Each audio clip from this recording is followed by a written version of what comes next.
নিচে আসো, নিচে আসলে দেখতে পারবে।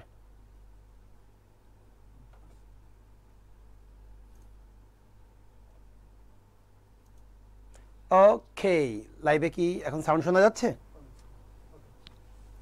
আচ্ছা, সো আমরা মূল ক্লাসে চলে আসি। এখন আমাদের স্যার প্রাইভেট ব্যাংকের অ্যাপ্লাই করতে সিজিপিএ কত, এটা তো গতকালকে তারেক স্যার আপনাদের থ্রোলি ডিসকাস করছে।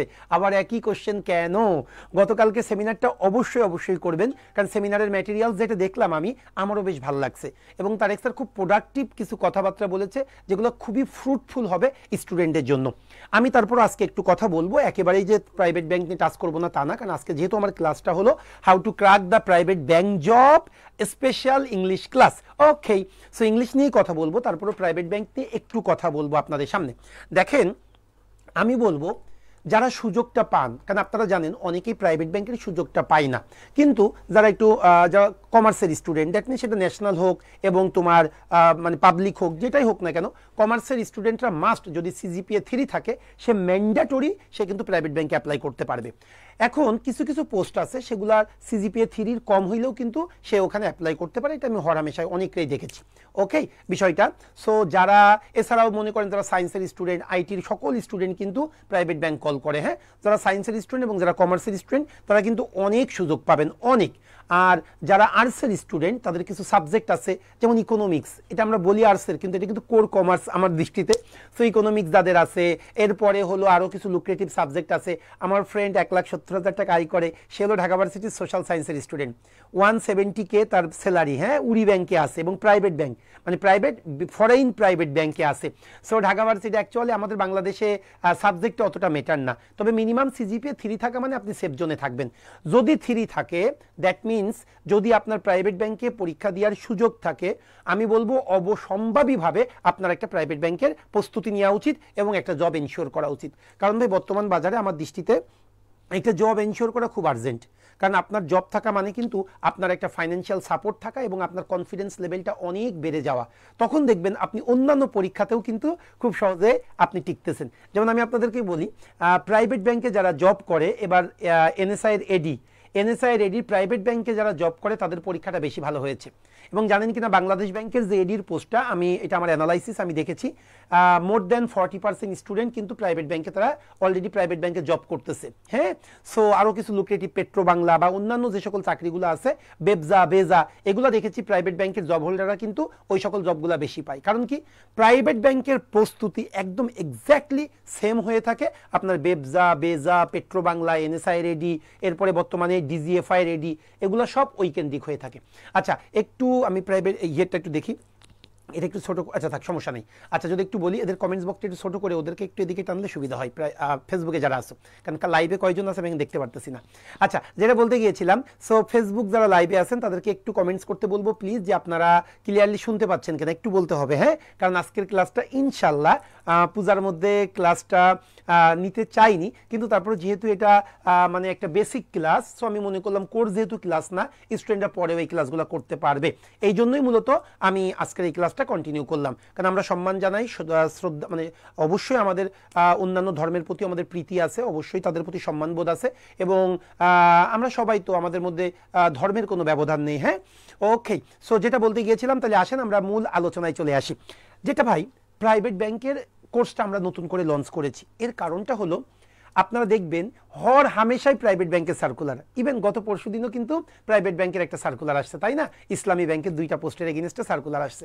সো আপনি এমন কোনো মাস পাবেন না যে মাসে 8 থেকে 10টা সার্কুলার আসে না, এমন কোনো মাস পাবেন না যে মাসে প্রাইভেট ব্যাংকে আপনি 8 থেকে 10টা সার্কুলার পান না। সো এই জন্যই আমি বলবো প্রাইভেট ব্যাংকের প্রস্তুতিটা নিলে হবে কি, যারা একটা জব চাচ্ছেন, এবং বর্তমানে প্রাইভেট ব্যাংকের জবটা কিন্তু বেশ লুক্রেটিভ, কিছু কারণ আছে, সেই কারণগুলো আমি বলবো। সো এই জন্য আমি মনে করি প্রাইভেট ব্যাংকে যদি আপনার সুযোগ থাকে, আপনি প্রাইভেট ব্যাংকে করে ফেলেন। যেমন আমার প্রথম চাকরি কিন্তু ইউসিবি, ইউনাইটেড কমার্শিয়াল ব্যাংকের এমটিউ হিসাবে আমি জয়েন করেছি, এরপরে আমি আমার ব্যাংকের সিনিয়র অফিসার হিসেবে জয়েন করছি। সো আমার যদি সুযোগ থাকে আমি সেটা শিফট করব।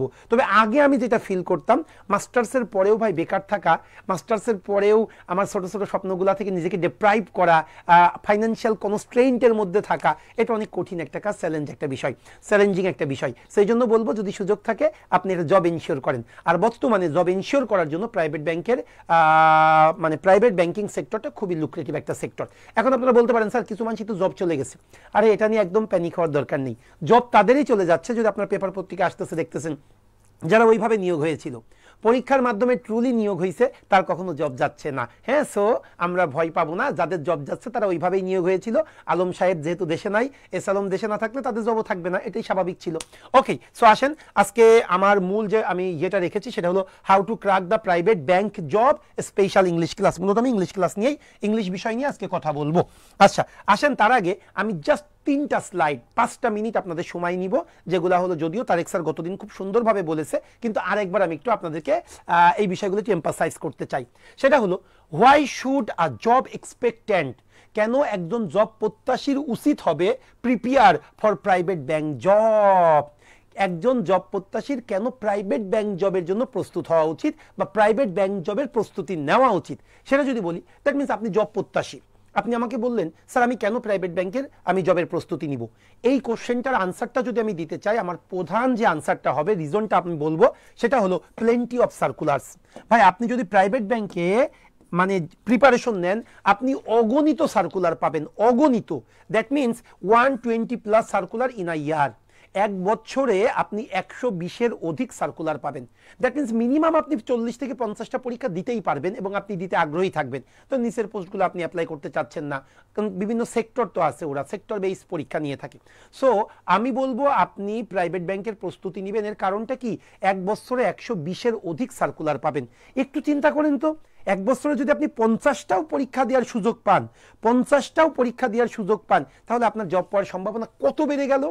সেই জন্য বলবো ভাই, ধরেন আপনি বিসিএস মাত্র বছরে একটা হয়, ধরেন আমাদের গভর্নমেন্ট ব্যাংক বছরে 10টা হয়, আর প্রাইভেট ব্যাংক বছরে 50+ আপনি পাবেনই পাবেন, মানে আপনি পরীক্ষা দিতে পারবেন, আপনার রুচিতে আসবে, এই ধরনের সার্কুলার পাবেন 50-এর অধিক।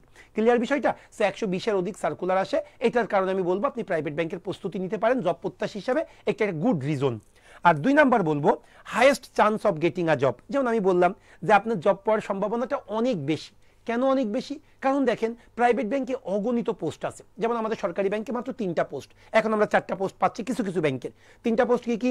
Senior officer, officer general, officer cash, আরেকটা আছে আরসি, আমরা জনতা অগ্রণী, এই 2টা ব্যাংক এখন পাবলিশ করতেছে, জেনারেল 3টা সার্কুলার। কিন্তু আপনি প্রাইভেট ব্যাংকে যদি দেখেন এখানে পোস্টের অভাব নেই। যেমন ম্যানেজমেন্ট ট্রেনিং অফিসার, এমটিও আছে, এটাকে অনেকে অনেক নামে ডাকে।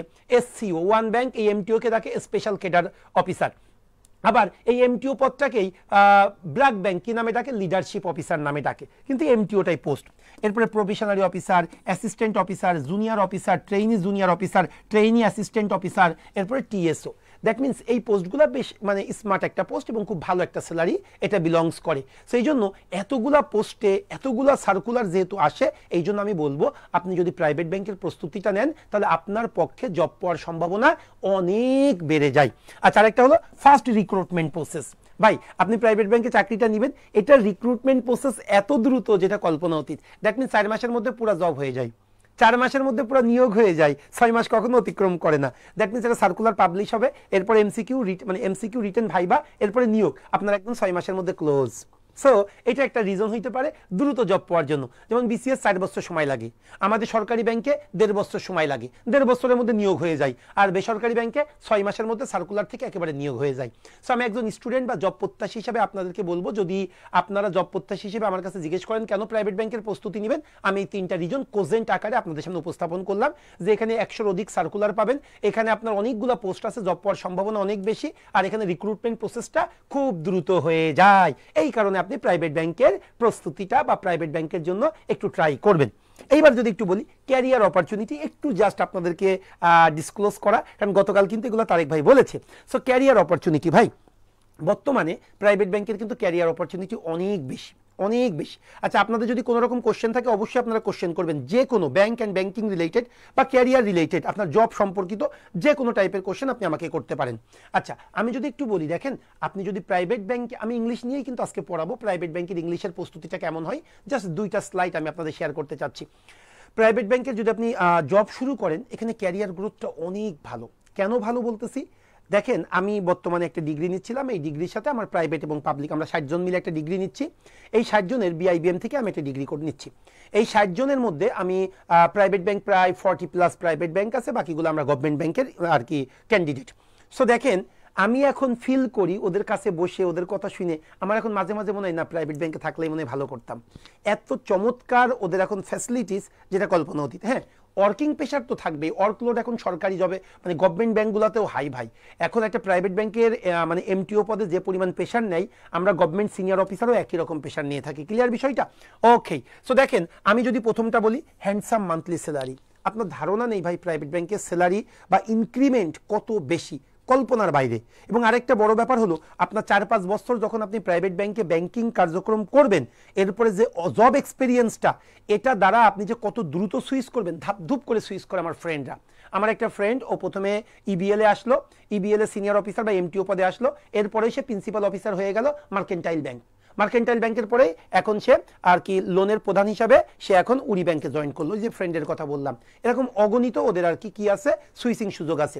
এমটিও পিও ও এগুলো কি কাছের কি না কি বললাম আমি আলামিন বুঝতে পারলাম না তোমার এটা। আচ্ছা একটু দেখতেছি, দাঁড়াও। এগুলোর কাজ না কি না, এগুলো কাজ না, এগুলো ডেজিগনেশন, পদ পদ। হ্যাঁ, এগুলো পোস্ট। টিএস এর স্যালারি কেমন হয় আজকে দেখাবো, 28,000 প্লাস। আচ্ছা এখন আসো যেটা বলতে গিয়েছিলাম, তাহলে তোমাকে বলবো হ্যান্ডসাম স্যালারি। স্যালারিটা কেমন শোনো না ভাই, স্টার্টিংয়েই salary 1 lakh mutual trust bank, এরপরে হলো তোমার ব্রাক ব্যাংক, এরপরে হলো eastern bank limited, Dhaka bank, এগুলোর সব স্যালারি 70 প্লাস। এমটিও মানে আপনি ঢুকলেন, ঢুকেই আপনি 70 থেকে 100টা 1000 টাকার নোট পাবেন। সো খুব চমৎকার একটা ব্যাপার। এরপরে যদি বলি প্রফিট বোনাস, আপনার ব্যাংকে আপনি জানেন কিনা, পূবালী ব্যাংক, আমার নিজের ভাই পূবালী ব্যাংকে আর কি জব করে, ওর আবার গভর্নমেন্ট ব্যাংকে সিনিয়র, জনতা ব্যাংকে সিনিয়র অফিসার হিসাবে ওর হয়েছিল, সে কিন্তু জব সুইচ করে নাই।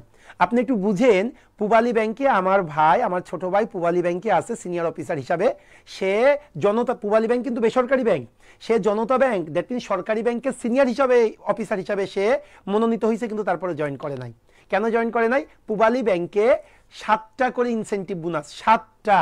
দ্যাট মিনস ওর 42,000 টাকা বেসিক, ও 1 বছরে 4/7 28 আর 4 দোকানে 8, তার মানে 2,88,000 টাকা বোনাস পাইছে। বেতন ভাতার বাহিরে 2,88,000 টাকা প্রতি বছর পাই। এটা এখন তাহলে উপর লেভেলের তারা কত পাই? সো আমি বলবো profit bonus, that means incentive bonus কিন্তু 2টা থেকে 7টা। আর একটা হলো ফেস্টিভ্যাল বোনাস, আমরা সকলেই পাই, 2টা ঈদ বোনাস বা 2টা পূজার উৎসব বোনাস। একটা রিক্রিয়েশন বোনাস, একটা basic plus 15 days every year. ভাই আমরাও কিন্তু রিক্রিয়েশন লিভ পাই, যেটাকে আমরা শ্রান্তি বিনোদনের ছুটি বলে থাকি। সরকারি ব্যাংকে 3 বছর পর পর, কিন্তু বেসরকারি ব্যাংকে প্রতি বছর আপনি 10 দিন করে পাবেন, প্রতি বছর। এখন 10 ডেজ, এটা প্রতি বছর আপনি 10 দিন করে, প্রতি বছর 10 দিন ছুটি পাবেন, বেসিক নিতেই হবে। এবং আপনার বেসিকের সমতুল্য একটা আপনি কি পাবেন, ঘোরাঘুরির জন্য একটা বেনিফিট পাবেন, বা একটা বেসিক সমতুল্য আপনাকে ফাইন্যান্সিয়াল অ্যাসিস্ট্যান্ট দেওয়া হবে। এছাড়াও কিছু কিছু প্রাইভেট ব্যাংকে এখন হোম লোনের সুবিধা দিয়েছে, যদিও সব ব্যাংকে হোম লোনের সুবিধাটা নাই। কিছু কিছু প্রাইভেট ব্যাংক হোম লোনের সুবিধা, খুবই কম পার্সেন্টেজে হোম লোনের সুবিধা। এই সুবিধাটা সবচেয়ে প্রাইভেট ব্যাংকের বেশি। কার লোন, আপনি নির্দিষ্ট একটা এক্সিকিউটিভ হওয়ার পরেই আপনাকে কিন্তু কার লোন দেয় প্রাইভেট ব্যাংক। এবং কার লোনের জন্য যখনই কার কিনে দেবে প্রাইভেট ব্যাংক, তখন এই কার মেইনটেনেন্সের জন্য আপনাকে প্রতি মাসে 45,000 টাকা দেবে বেতন ভাতার বাহিরে। সো আমি বলবো ক্যারিয়ার অপরচুনিটি বা ক্যারিয়ার গ্রোথের কথা যদি আপনি বলেন, তাহলে কিন্তু প্রাইভেট ব্যাংকের সুবিধা কিন্তু অনেক বেশি।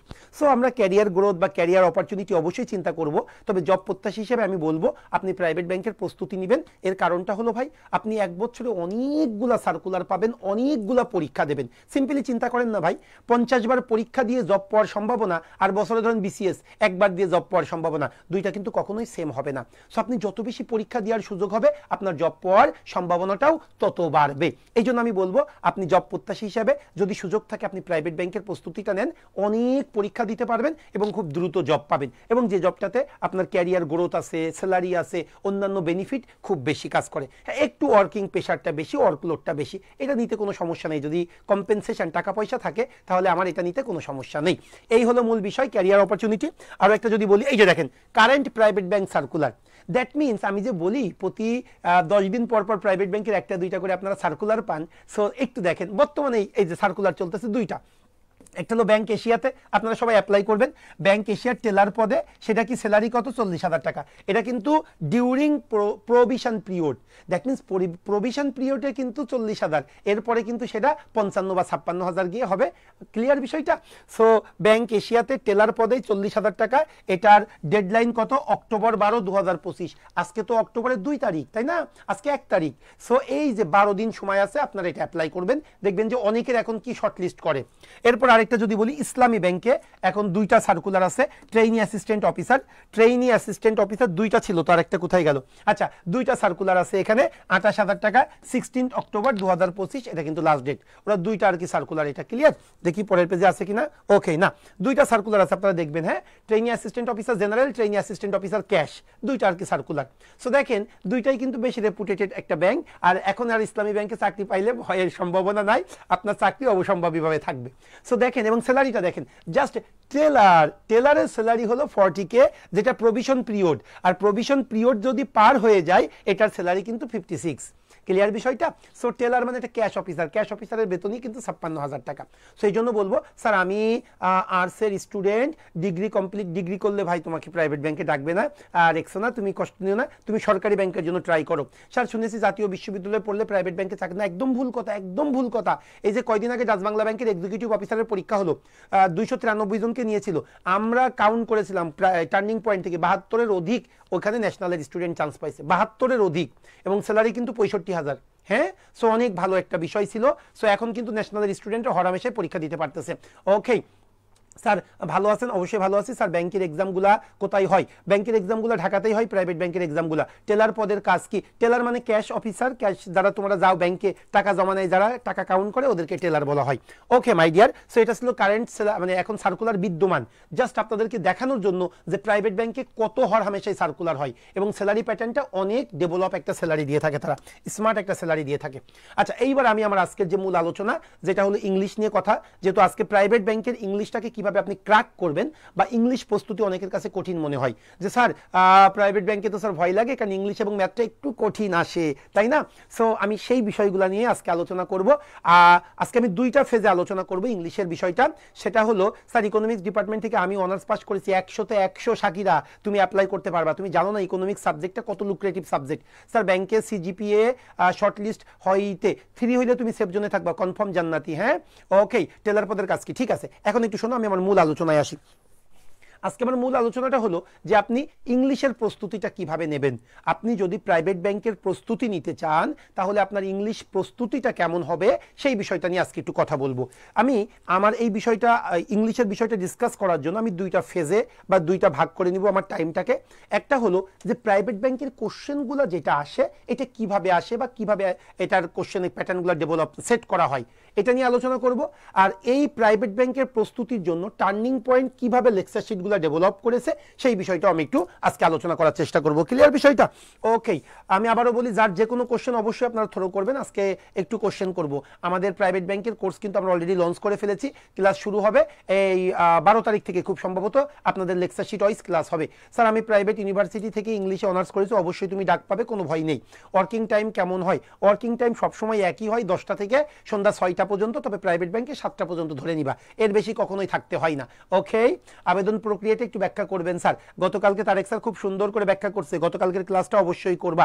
বিএসসি ইঞ্জিনিয়ারিংদের এখন প্রচুর ডিমান্ড প্রাইভেট ব্যাংকে। হ্যাঁ, সো টেনশন করো না। এখন আসো আমরা চলে আসি, private and government bank preparation কি আলাদা? শোনো ভাই, আলাদা না, তবে প্রাইভেট ব্যাংকটা কি একদম সহজে চাকরিটা পাওয়া যায়। যেমন গভর্নমেন্ট ব্যাংকে কিন্তু কম্পিটিশনটা একটু বেশি, এবং গভর্নমেন্ট ব্যাংকের জন্য তোমাকে 6 মাস, আমাদের যে কোর্সটা আছে 6 মাস তুমি কোর্সটা করবা, খুব সুন্দরভাবে তুমি দেখবা গভর্নমেন্ট ব্যাংকের জন্য তুমি ফিট হয়ে গেছো।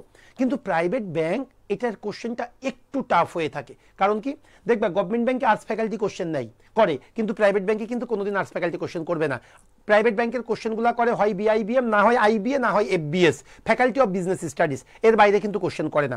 এই জন্য গভর্নমেন্ট ব্যাংকের ক্ষেত্রে আমরা মিক্সড প্রিপারেশন নেওয়াই, কিন্তু প্রাইভেট ব্যাংকে তুমি যখন এই কোর্সটা করবা, আমরা শুধু ফোকাস করব প্রাইভেট ব্যাংকে।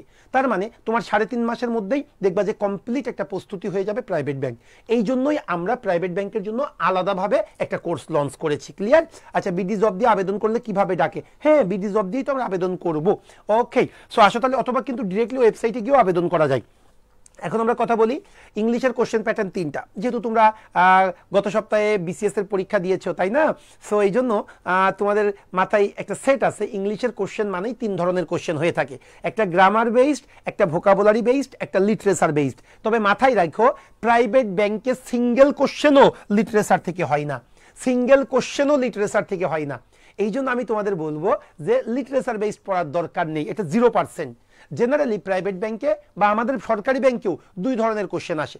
সরকারি ব্যাংকে তাও মাঝে মাঝে একটা লিটারেচার থেকে কোশ্চেন হয়, কিন্তু প্রাইভেট ব্যাংক থেকে কোনো লিটারেচার থেকে কোশ্চেন হবে না। প্রাইভেট ব্যাংকে সাধারণত গ্রামার বেসড কোশ্চেন হয় 40% আর ভোকাবুলারি বেসড কোশ্চেন হয় 60%। এই হলো টোটাল 100% কোশ্চেন হয় ইংলিশ সাবজেক্টের উপরে। সো তোমরা যারা প্রাইভেট ব্যাংকের বা শুধু ব্যাংকের কথা চিন্তা করতেছো, সরকারি হোক বেসরকারি হোক, তাদের একদমই কিন্তু ভাই লিটারেচার পড়ার দরকার নেই। আর প্রাইভেট ব্যাংক হইলে তো লিটারেচার ধরবাই না, ক্লিয়ার বিষয়টা? আচ্ছা, সো আসেন তাহলে আমরা আমাদের আজকের মূল আলোচনায় চলে যাব। আমার প্রথমেই যে পার্টটা আমি করেছি সেটা হলো private bank English question analysis. That means এই 2025 সালে যে অল্প কয়েকটা পরীক্ষা হয়েছে এখান থেকে আমি 2-3টা কোশ্চেন আমি টাইপ করেছি, এই কোশ্চেনগুলো নিয়ে একটু অ্যানালাইসিস করব, প্রাইভেট ব্যাংকের কোশ্চেনগুলো কেমন হয়ে থাকে। আমি যদি বলি প্রাইভেট ব্যাংকের ভোকাবুলারি কোশ্চেনটা যদি আপনারা মানে প্রস্তুতি নিয়ে থাকেন তাহলে আপনাকে 8 ধরনের ভোকাবুলারি আসে। ভোকাবুলারির কথা যদি বলি সেটা কেমন, synonym, antonym, one word substitution, analogy, preposition and group verbs একসাথে বললাম। এরপরে কি আছে, এরপরে ফিল ইন দ্য ব্ল্যাঙ্কস। যেহেতু প্রিপোজিশন আর গ্রুপ ভার্বস আমি একসাথে করেছি, যে synonym, antonym, one word substitution, analogy, preposition and group verbs, fill in the blanks, আর একটা হলো ইডিয়মস অ্যান্ড ফ্রেজ। এই যে 8 ধরনের আমি যে তোমাদের ভোকাবুলারি বললাম, এই ভোকাবুলারি থেকেই তোমার মানে ওয়ার্ড বেসড কোশ্চেন হয়ে থাকে। সো এই ভোকাবুলারিগুলা কোথা থেকে আসে ভাই? গভর্নমেন্ট ব্যাংকে তাও একটু মাঝে মাঝে স্লিপ করে, কিন্তু মনে রাখবেন প্রাইভেট ব্যাংকে কখনোই স্লিপ করবে না, কারণ প্রাইভেট ব্যাংকের কোশ্চেন একদম কংক্রিটভাবে বলা যায় এখান থেকে এখান থেকে এখান থেকে আসবে।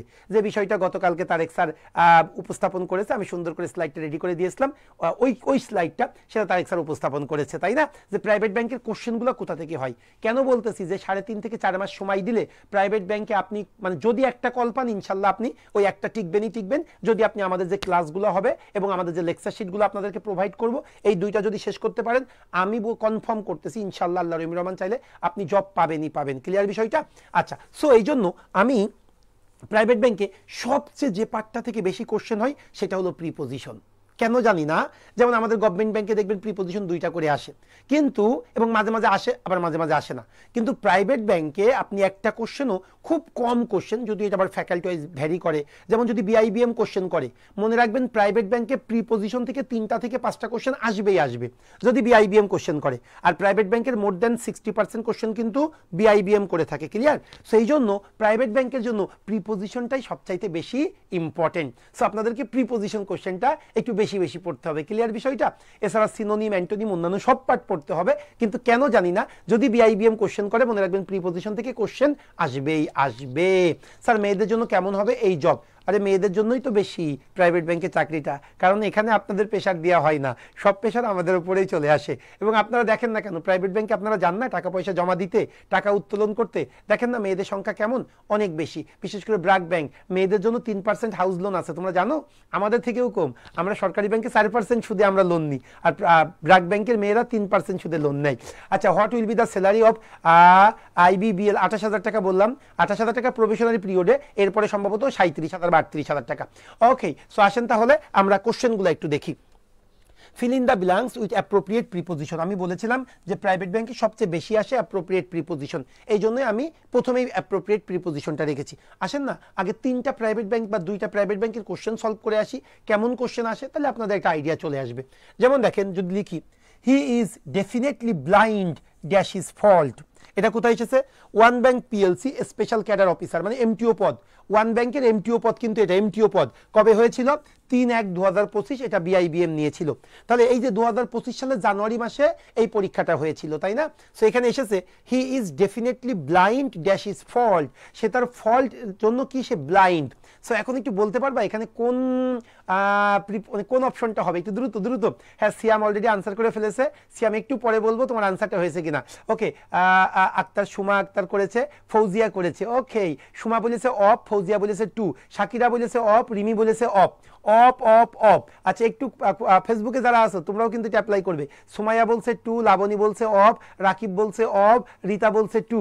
সো অফ দেখলাম 60%, টু এর হলো 40%। ভাই একটু শোনো, আমাদের প্রাইভেট ব্যাংকে বা আমাদের ব্যাংকিং সেক্টরেই কোশ্চেনগুলো সাধারণত ওই টাইপেরই কোশ্চেন আসে যে কোশ্চেনগুলো তোমাদের মধ্যে ডাউট ক্রিয়েট করে। খুব কঠিন না, কিন্তু যে কোশ্চেনগুলো কনফিউজিং ওই কোশ্চেনগুলোই আসে। যেমন তোমরা যদি মুখস্থ করো দেখবা ব্লাইন্ডের পরে অপো বসে, টুও বসে। ব্লাইন্ড এরপরে অপো হয়, ব্লাইন্ড এরপরে টুও হয়। এখন তুমি কিন্তু সব মুখস্থ করে রেখেছো ব্লাইন্ড অফ, ব্লাইন্ড অফ, কিন্তু না রে ভাই, ব্লাইন্ডের পরে তো টুও বসে। এখন কখন কি বসবে শোনো, যদি ফল্টের বিষয়টা বোঝে তখন হলো ব্লাইন্ড টু ফল্ট, আর যদি দৃষ্টিশক্তি বলে অন্ধ তখন হবে ব্লাইন্ড অফ। মনে থাকে জানো।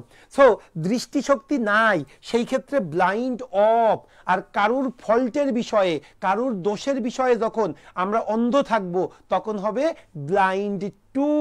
সো এখানে কি বলতেছে, হি is definitely blind dash is fault.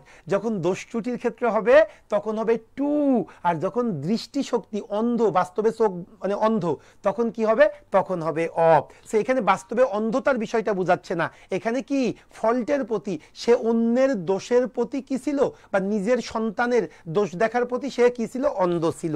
সেই জায়গায় ব্লাইন্ড টু।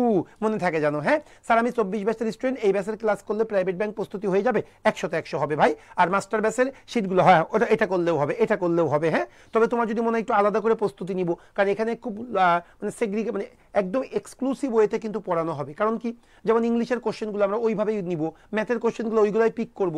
যেমন আমাদের ব্যাংক, আমাদের যে রেগুলার ব্যাচ, এখানে কিন্তু কোশ্চেনগুলো খুব স্ট্যান্ডার্ড, কিন্তু এখানে কিন্তু আমরা 3টা মানে অপশনের কথা চিন্তা করেছি। একটা বাংলাদেশ ব্যাংকের এডি, একটা হলো সিনিয়র অফিসার কম্বাইন্ড, একটা হলো প্রাইভেট ব্যাংকের এমটিও। আর এই কোর্সটা শুধুমাত্র প্রাইভেট ব্যাংকের এমটিও, শুধুমাত্র, সেই জন্যই তোমাদেরকে মাথায় রাখতে হবে এটা। আর এমটিও হয়ে গেলে তো নিচেরগুলো কোনো বিষয়ই না। সো আসো তাহলে আমরা এটা পেয়ে গেলাম। সো 1 নাম্বার কোশ্চেন, তোমরা যারা অফ দিয়েছো মোর দ্যান 60% দেখলাম, তারা কিন্তু ভুল করেছো। ব্লাইন্ড কি হবে, টু। অফ হবে যদি দৃষ্টিশক্তির কথা বলে। 2 number, a private secretary can not have the authority dash is boss. একজন সেক্রেটারির বসের প্রতি কোনো কি নেই, কর্তৃত্ব নেই। তাহলে অথরিটি এরপরে কোন প্রিপোজিশন বসে, এটা কিন্তু অ্যাপ্রোপ্রিয়েট, মুখস্থ থাকার কথা। ভেরি গুড সিয়াম। অথরিটি এরপরে কি হবে, ওভার। Authority over. আমি একটু কোশ্চেনগুলো দেখাচ্ছি, এরপরে আমি আমার লেকচার শিট থেকে এটা আলোচনা করব। সো অথরিটির পরে ওভার হবে। সো এটা সবাই আনসার ঠিক দিয়েছো, আশা করি তোমরা বুঝতে পেরেছো। এবার আসো 3 নাম্বার কোশ্চেনটা কি বলতেছে। Every man craves dash recognition. প্রত্যেকটা মানুষ স্বীকৃতি বা সম্মানের জন্য কি, তারা অনেক বেশি ক্রেজি থাকে। তাহলে every man craves dash recognition, কি হবে দ্রুত বলো। ক্রেভস এরপরে কি হবে, দ্রুত দ্রুত। Every man. স্যার, সরকারি ব্যাংক আর প্রাইভেট ব্যাংকের মধ্যে পার্থক্য কি, কোনটা চাচ্ছ, প্রস্তুতির পার্থক্য চাচ্ছ নাকি মালিকানা পার্থক্য? সরকারি ব্যাংকের মালিক সরকার, ওকে, আর প্রাইভেট ব্যাংকের মালিক প্রাইভেটলি ওন্ড কোম্পানি, ওকে। আচ্ছা, সবাই বলেছে very good. Crave for, crave for মানে কোনো কিছুর প্রতি মানে লালসা থাকা, লোভ থাকা, এটাকে আমরা ক্রেভ ফর বলে থাকি।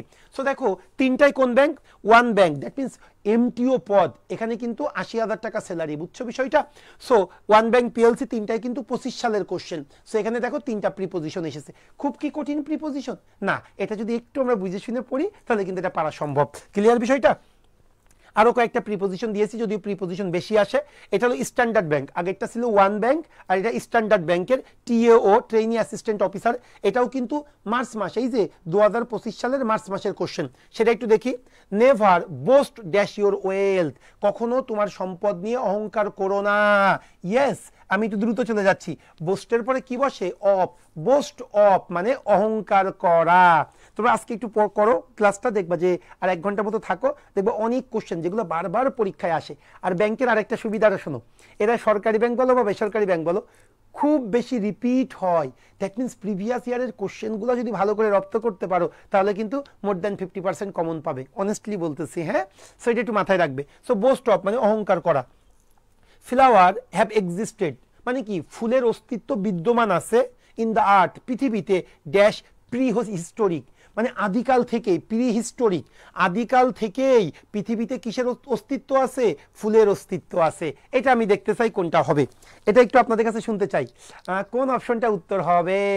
আচ্ছা স্যার প্রাইভেট ব্যাংকের অ্যাপ্লাই করার মেথডটা একটু, এটা তো গতকালকে বলা হয়েছে চমৎকারভাবে। আচ্ছা একটু দ্রুত দ্রুত দ্রুত, সিন্স, ফ্রম সিন্স একটু দেখতে চাই। ওকে সিন্স, সিন্স।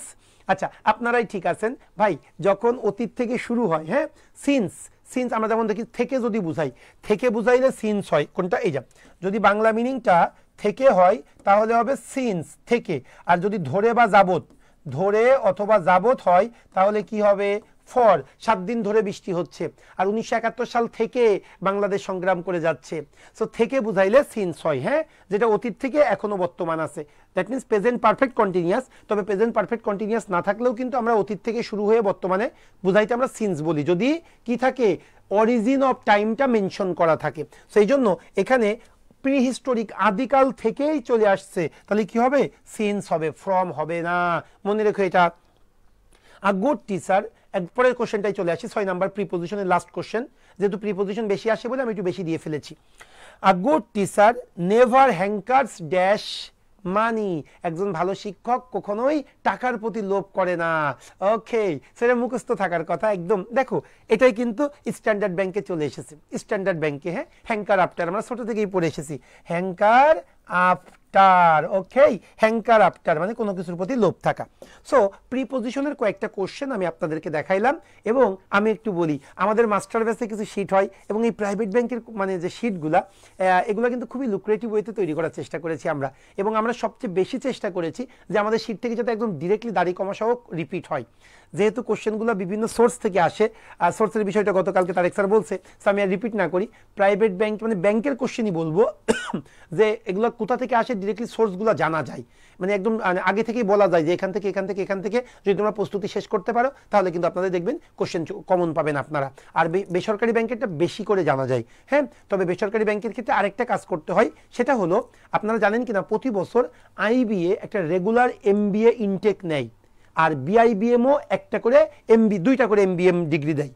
বিআইবিএম প্রতি বছর 2টা করে সার্কুলার দেয় তাদের এমবিএম করার জন্য, মানে masters of bank management. BIBM থেকে মাস্টার্স করা যায়, একটা হলো রেগুলার আর একটা হলো ইভিনিং। ওই 2টা পরীক্ষার যে কোশ্চেনটা না, এখান থেকে কিন্তু প্রচুর পরিমাণে কমন আসে, সো সেগুলোও কিন্তু আমরা আমাদের শীটের মধ্যে যুক্ত করেছি। এবার আসেন substitute of the following sentence.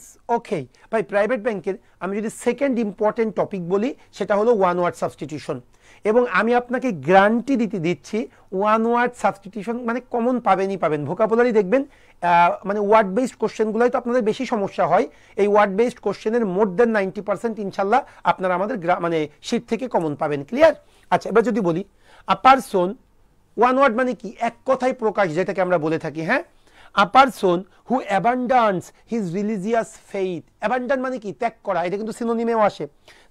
A person who abandon, একজন ব্যক্তি যে ত্যাগ করে, his religious faith, তার স্বধর্ম ত্যাগ করে, যে তার নিজের ধর্মটা ত্যাগ করতেছে, তাদেরকে কি বলে থাকি? কারণ জানা আছে কিনা? অপশন দ্রুত দ্রুত অপশন বলো, সাতের আনসার কোনটা হইতে পারে? দেখি আপনাদের কি অবস্থা। বি নাম্বার প্রোস্টেট, নো হইলো না। ওকে ওকে, একটু দেখতে চাই।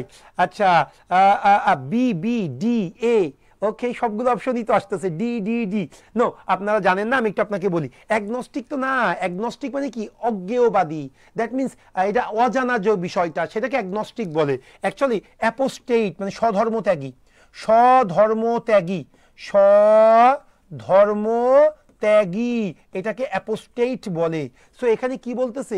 যে ধর্মটা ত্যাগ করে, তা ধর্ম ত্যাগ করা মানে কি? নিজের ধর্মটা যে ত্যাগ করতেছে, তার মানে এটা অ্যাপোস্টেট হবে, যে স্বধর্ম ত্যাগ করে। সো দেখেন আমরা কিন্তু ভুল করলাম। ওকে, এগুলো ইনশাল্লাহ আমাদের লেকচার শিট একদম আপনি ডিরেক্টলি দাড়ি কমা সহ রিপিট পাবেন ইনশাল্লাহ। এবার আসেন a hater of knowledge, a hater of knowledge learning, of a hater of knowledge, or এখানে অর হবে, অর লার্নিং। দ্যাট মিন্স কি, যে জ্ঞানেরকে ঘৃণা করে, জ্ঞান বিদ্বেষী। ভাই আমরা আমাদের রেগুলার ব্যাংক জব ক্লাসেও কিন্তু এই তিনটা আপনাদেরকে পড়িয়েছি, তাই না? তিনটা বিদ্বেষী পড়িয়েছি, নারী বিদ্বেষী, মানব বিদ্বেষী, জ্ঞান বিদ্বেষী। এই কেউ যদি মাস্টার বেসের ক্লাস করে থাকো কথা বলো না কেন, এটা পড়ানো হয়েছে কিনা? তিন বিদ্বেষী, হ্যাঁ, একটা হলো নারী বিদ্বেষী, একটা হলো জ্ঞান বিদ্বেষী, আর একটা হলো মানব বিদ্বেষী। এটা যেন মনে থাকে। তাহলে হেটার অফ নলেজ মনে রেখো তোমরা। মিসোজিনিস্ট এটার অর্থ হলো নারী বিদ্বেষী, নারী বিদ্বেষী মানে যে নারীকে সহ্য করতে পারে না, নারী বিদ্বেষী, মিসোজিনিস্ট। আর মিসোলজিস্ট এটার অর্থ হলো ভাই জ্ঞান বিদ্বেষী, জ্ঞান বিদ্বেষী, এটা হলো মিসোলজিস্ট। এই মিসোজিনিস্ট মানে নারী বিদ্বেষী, আর মিসোলজিস্ট মানে জ্ঞান বিদ্বেষী। আরেকটা আছে মিজানথ্রোপ মানে মানব বিদ্বেষী, মিজানথ্রোপ মানে হলো মানব বিদ্বেষী। এই তিনটা বিদ্বেষী মনে রাখবেন, এর বাইরে ইনশাল্লাহ আসবে না। আমরা আমাদের রেগুলার ক্লাসে এটা খুব ভালোভাবে আপনাদের শিখাই। সো প্রাইভেট ব্যাংকেও দেখেন এটা চলে এসেছে, ক্লিয়ার? সো প্রাইভেট ব্যাংকে না এটার চাকরিটা সরকারি ব্যাংকের থেকে মানে অনেক গুণে সহজ, অনেক গুণে সহজ। যদি আপনি পরীক্ষা দেওয়ার সুযোগ থাকে, আপনাকে প্রাইভেট ব্যাংকার বানানো এটা খুব সহজ একটা কাজ, যদি একটু জেনে শুনে পড়তে হবে, একটু বুঝে শুনে পড়তে হবে। ওকে, আসেন তাহলে এই তিনটা মনে রাখেন না ভাই, যে কোনো জায়গায় ইম্পর্টেন্ট। তাহলে নারী বিদ্বেষী মিসোজিনিস্ট, জ্ঞান বিদ্বেষী মিসোলজিস্ট, মানব বিদ্বেষী মিজানথ্রোপ মানে মানব বিদ্বেষী হয়ে গেল। এবার আসেন 9 number, one who possess many talents, একজন ব্যক্তি যার অনেকগুলা ট্যালেন্ট আছে, অনেক ট্যালেন্ট মানে একই সাথে সে অনেকগুলা কাজ করতে পারে, তাদেরকে আমরা কি বলে থাকি? ভার্সাটাইল। ইয়েস, ভার্সাটাইল মানে বহুবিধ জ্ঞান বা বহুবিধ কাজ যে একসাথে করতে পারে তাদেরকে আমরা ভার্সাটাইল বলে থাকি। ওকে, ভার্সাটাইল। আর অ্যাম্বিডেক্সট্রাস একটা ওয়ার্ড আছে যেটা হলো সে দুই হাত, সব্যসাচী, দুই হাতে কাজ করে। যেমন 3 ইডিয়টস মুভিতে ওই যে টিচার কি করেছিল, দুই হাত দিয়ে লিখছিল না, ওইটাকে বলা হয় অ্যাম্বিডেক্সট্রাস। আর যে অনেকগুলা জ্ঞান রাখে, অনেক কাজ একসাথে করতে পারে, তাদেরকে বলা হয় ভার্সাটাইল। এগুলো সব প্রাইভেট ব্যাংকের কোশ্চেন। দেখেন এটা হলো স্ট্যান্ডার্ড ব্যাংক পিএলসি। ভাই আমরা কিন্তু আমাদের শীটে প্রায় গত 5 বছরের সব কোশ্চেন কিন্তু আমরা ইনক্লুড করেছি। কেন? কারণ প্রাইভেট ব্যাংকে দেখবেন বেশিরভাগ ক্ষেত্রে প্রাইভেট ব্যাংকে প্রিভিয়াস ইয়ারের কোশ্চেন রিপিট হয়। আমরা যে কাজটা করেছি একদম প্রিভিয়াস 5 বছরের সবগুলা প্রাইভেট ব্যাংকের কোশ্চেন যেগুলো রিপিট হয় আমরা সেগুলো দিয়েছি। এছাড়াও প্রাইভেট ব্যাংকের আমরা ইংলিশ প্রস্তুতির জন্য বলবো পিয়ারসন ইংলিশ, এটা আমরা খুব গুরুত্বের সাথে নিয়েছি। এক্সাম ভেটার ইংলিশ পার্টটা গুরুত্বের সাথে নিয়েছি। ইন্ডিয়া বিক্সের ইংলিশ পার্টটা, আরেকটা আছে মেজরটেস্ট.com, এটা আইবি এর জন্য। এই চারটা আমরা ওয়েবসাইটে সাহায্য নিয়েছি, একটা বইয়ের, 3টা ওয়েবসাইট একটা বই। আর 2টা মানে কোশ্চেন ব্যাংক, সেটা হলো বিআইবিএম এর কোশ্চেন ব্যাংক। কোশ্চেন ব্যাংক মানে কি? বিআইবিএম এর এমবিএম, আর একটা হলো আইবি এর এমবি এর কোশ্চেন ব্যাংক। এইগুলো দিয়ে আমরা আমাদের লেকচার শিটটা তৈরি করেছি ইনশাল্লাহ। এই জন্যই আমরা এত কনফিডেন্ট যে আমাদের লেকচার শিটের বাইরে কোনো কিছু আসবে না, বাকিটা আল্লাহ রহিম রহমানের ইচ্ছা। এখন আসেন আমরা ওয়ান ওয়ার্ড সাবস্টিটিউশনের মধ্যেই আসি, যেহেতু বেশি আসে এই জন্য আমি একটু দিয়েছি। দেখেন এটা কোন জায়গায় এসেছে, ওয়ান ব্যাংকে ওয়ান ওয়ার্ড সাবস্টিটিউশন এসেছে, ওয়ান ব্যাংকেও লাস্ট আমি 2টা কোশ্চেন জাস্ট অ্যানালাইসিস করছি, 2টা বা 3টা, দেখেন প্রত্যেকটাতেই সেম আসে। আবার দেখেন স্ট্যান্ডার্ড ব্যাংকে 3টা কোশ্চেন চলে এসেছে ওয়ান ওয়ার্ড সাবস্টিটিউশন থেকে। সো আমরা একটু কোশ্চেনটা পড়ে যাই না, তাহলে আমরা পরবর্তীতে অন্যান্য কোশ্চেনগুলো আলোচনা করব। One who resides in a country to of which he is not citizen, আমি যেই জায়গার সিটিজেন না আমি সেই জায়গায় গিয়ে বাস করতেছি। ধরেন আমরা বলি না মায়ানমারের সিটিজেন, রোহিং ওটা তো মায়ানমারেরও সিটিজেন না। ধরেন আমি আমেরিকাতে গিয়ে বাস করতেছি, আমি তো আমেরিকার সিটিজেন না, সেটাকে আমরা কি বলে থাকি? এটা কমন, এটা সবাই পারেন, এই ফরেইনার না। একজন যখন আরেকটা দেশে গিয়ে বাস করবে, ভিনদেশি, ভিনদেশি English align, sorry alien, align কেন বলি, এলিয়েন আমরা মুভি দেখি না, ওই আসমান থেকে আমাদের জমিনে চলে আসে এলিয়েন, সেটাই হলো ভিনদেশি। সো এটা এলিয়েন, ফরেইনার হবে না, ফরেইনার হবে না। ওকে, এবার last one who speaks or understand many language. দেখেন ভাই এটা নিয়ে কিন্তু অনেকের ধোঁয়াশা আছে যে অনেকগুলো ল্যাঙ্গুয়েজ জানে। দেখেন তো আনসার করেন তো কি হবে? আচ্ছা আমি আরো শর্ট করে দিই, লিঙ্গুইস্ট হবে না পলিগুলট হবে তাই বলেন? লিঙ্গুইস্ট হবে না পলিগুলট হবে? এটা একটু জানতে চাই, কারণ এই দুইটা নিয়েই কিন্তু আপনাদের মানে বেশি ঝামেলা, কনফিউশন হয়ে থাকে। আচ্ছা আমি যদি একটু বলি শুনবেন, লিঙ্গুইস্ট মানে ভাষা বিজ্ঞানী, যে ভাষা নিয়ে গবেষণা করে তাকে আমরা লিঙ্গুইস্ট বলি। আর পলিগ্লট বহুভাষী, যে অনেক ভাষায় কথা বলতে পারে, অনেক ভাষা বুঝতে পারে, অনেক ভাষা লিখতে পারে, তাকে বলি পলিগ্লট। আর যে একটা ভাষায় পণ্ডিত, ডক্টর মোহাম্মদ শহীদুল্লাহ, তাকে আবার 2টাই বলা হয়। সে কিন্তু বাংলা ভাষার যখন পণ্ডিত হবে তখন হবে লিঙ্গুইস্ট, আবার ডক্টর মোহাম্মদ শহীদুল্লাহ কিন্তু অনেকগুলো ভাষা পারতো, তখন হবে পলিগ্লট। মনে থাকে জানো, পলিগ্লট মানে বহু ভাষায় কথা বলা, আর লিঙ্গুইস্ট মানে কি, ভাষা বিজ্ঞানী। সেই জন্য এখানে যেহেতু অনেকগুলো ভাষার কথা বলছে, মেনি ল্যাঙ্গুয়েজ, এই জন্য এখানে পলিগ্লট হবে। আপনারা ঠিক বলেছেন, 11 answer C for Chittagong. Okay, so আমি কয়েকটা কনফিউশন আপনাদেরকে দেখাইতে চাইলাম। দেখেন, যেটা কনফিউশন সেই টাইপের কোশ্চেনগুলো কিন্তু বেশি আসে। এবং দেখেন অপশনগুলো পরপর, পলিগ্লট, আবার লিঙ্গুইস্ট, আবার ওখানে দেখেন ব্লাইন্ড টু, ব্লাইন্ড অফ, বরং অফটা আগে দেওয়া আছে। সো একটু বুঝে শুনে আনসার করতে হবে। আচ্ছা, এইবার আমি আপনাদের কয়েকটা সিনোনিম দেখাবো, জাস্ট অল্প কয়েকটা করে কোশ্চেন অ্যানালাইসিস করবো। এটা নিয়েছি আমি স্ট্যান্ডার্ড ব্যাংকের, যে 3টা সিনোনিম এসেছিল 2025 সালে মার্চ মাসে যেহেতু পরীক্ষা হয়েছিল, এই জন্য আমি এটা একটু বেশি এটা দিয়েছি। সো স্ট্যান্ডার্ড ব্যাংকের 3টা সিনোনিম দেখেন না, সিনোনিমগুলো যদি একটু মানে সিলেক্টিভ ওয়েতে পড়া যায়, সিনোনিমগুলো দেখবেন অল্প সহজে আপনার পক্ষে পারা সম্ভব হবে। যেমন আমি যদি বলি প্রলিফিক, এটা আপনাদের অনেকেরই জানার কথা, এবং আপনাদের আমি একটা কথা বলি, এই প্রলিফিকটা এটা আইবি এর এমবিএ তে 2বার এসেছে, বিআইবিএম এর কোশ্চেনেও কিন্তু কয়েকবার এসেছে, মানে এমবিএম কোশ্চেন কথা বলতেছি। বিআইবিএম তাদের প্রতিষ্ঠানে যে ডিগ্রিটা দেয়, ওই ডিগ্রি যে পরীক্ষাটা হয়, এই পরীক্ষাতেও প্রলিফিক অনেকবার এসেছে। প্রলিফিক মানে কি, দ্রুত বর্ধনশীল, যে জিনিসটা দ্রুত বাড়ে, যে জিনিসটা দ্রুত কি হয়, বৃদ্ধি পায়, মানে কি, এখানে কোনটা আনসার দেওয়া যায় তাহলে একটু বলেন তো। প্রলিফিক মানে কি, দ্রুত বর্ধনশীল, খুব ভালো ফার্টাইল যে জিনিসটা, উর্বর যে জিনিসটা, যেমন প্রলিফিক রাইটার। যেমন দেখেন হুমায়ুন আহমেদকে প্রলিফিক রাইটার বলা হয়, কারণ কি, সে এক বছরে অনেকগুলো উপন্যাস লিখতে পারে। হ্যাঁ, এখন যেমন সাদাত হুসাইন, তাকে প্রলিফিক রাইটার বলা হচ্ছে। সো প্রলিফিক মানে কি, ফার্টাইল, ওকে, দ্রুত বর্ধনশীল, যে জিনিসটা দ্রুত বাড়ে, অনেক প্রোডাক্টিভ, সেগুলাকে প্রলিফিক বলা হয়ে থাকে। এবার আসেন হ্যাগেল। হ্যাঁ, আমি অস্বীকার করব না, এই ওয়ার্ডটা একটু আননোন এসেছিল, এই ওয়ার্ডটা আমার শীটের বাইরে এসেছিল, কারণ এই ওয়ার্ডটা এখনো কোনো জায়গায় আসে নাই। এটা জিআরই বিগ বুক থেকে এই ওয়ার্ডটা তারা নিয়েছে, এবং জিআরই বিগ বুকে অ্যান্টোনিম ছিল, তারা এটা সিনোনিম দিয়ে দিয়েছে। আচ্ছা, এই জন্য এটা একটু আনকমন, এটা আমি অস্বীকার করব না। আচ্ছা, হ্যাগেল মানে হলো দর কষাকষি করা, এবং আমি আপনাদেরকে বলে রাখি, এটা কিন্তু আমি পরবর্তী শীটেও দেইনি, কারণ এটা আসে না, পরীক্ষায় আসার সম্ভাবনা খুবই কম।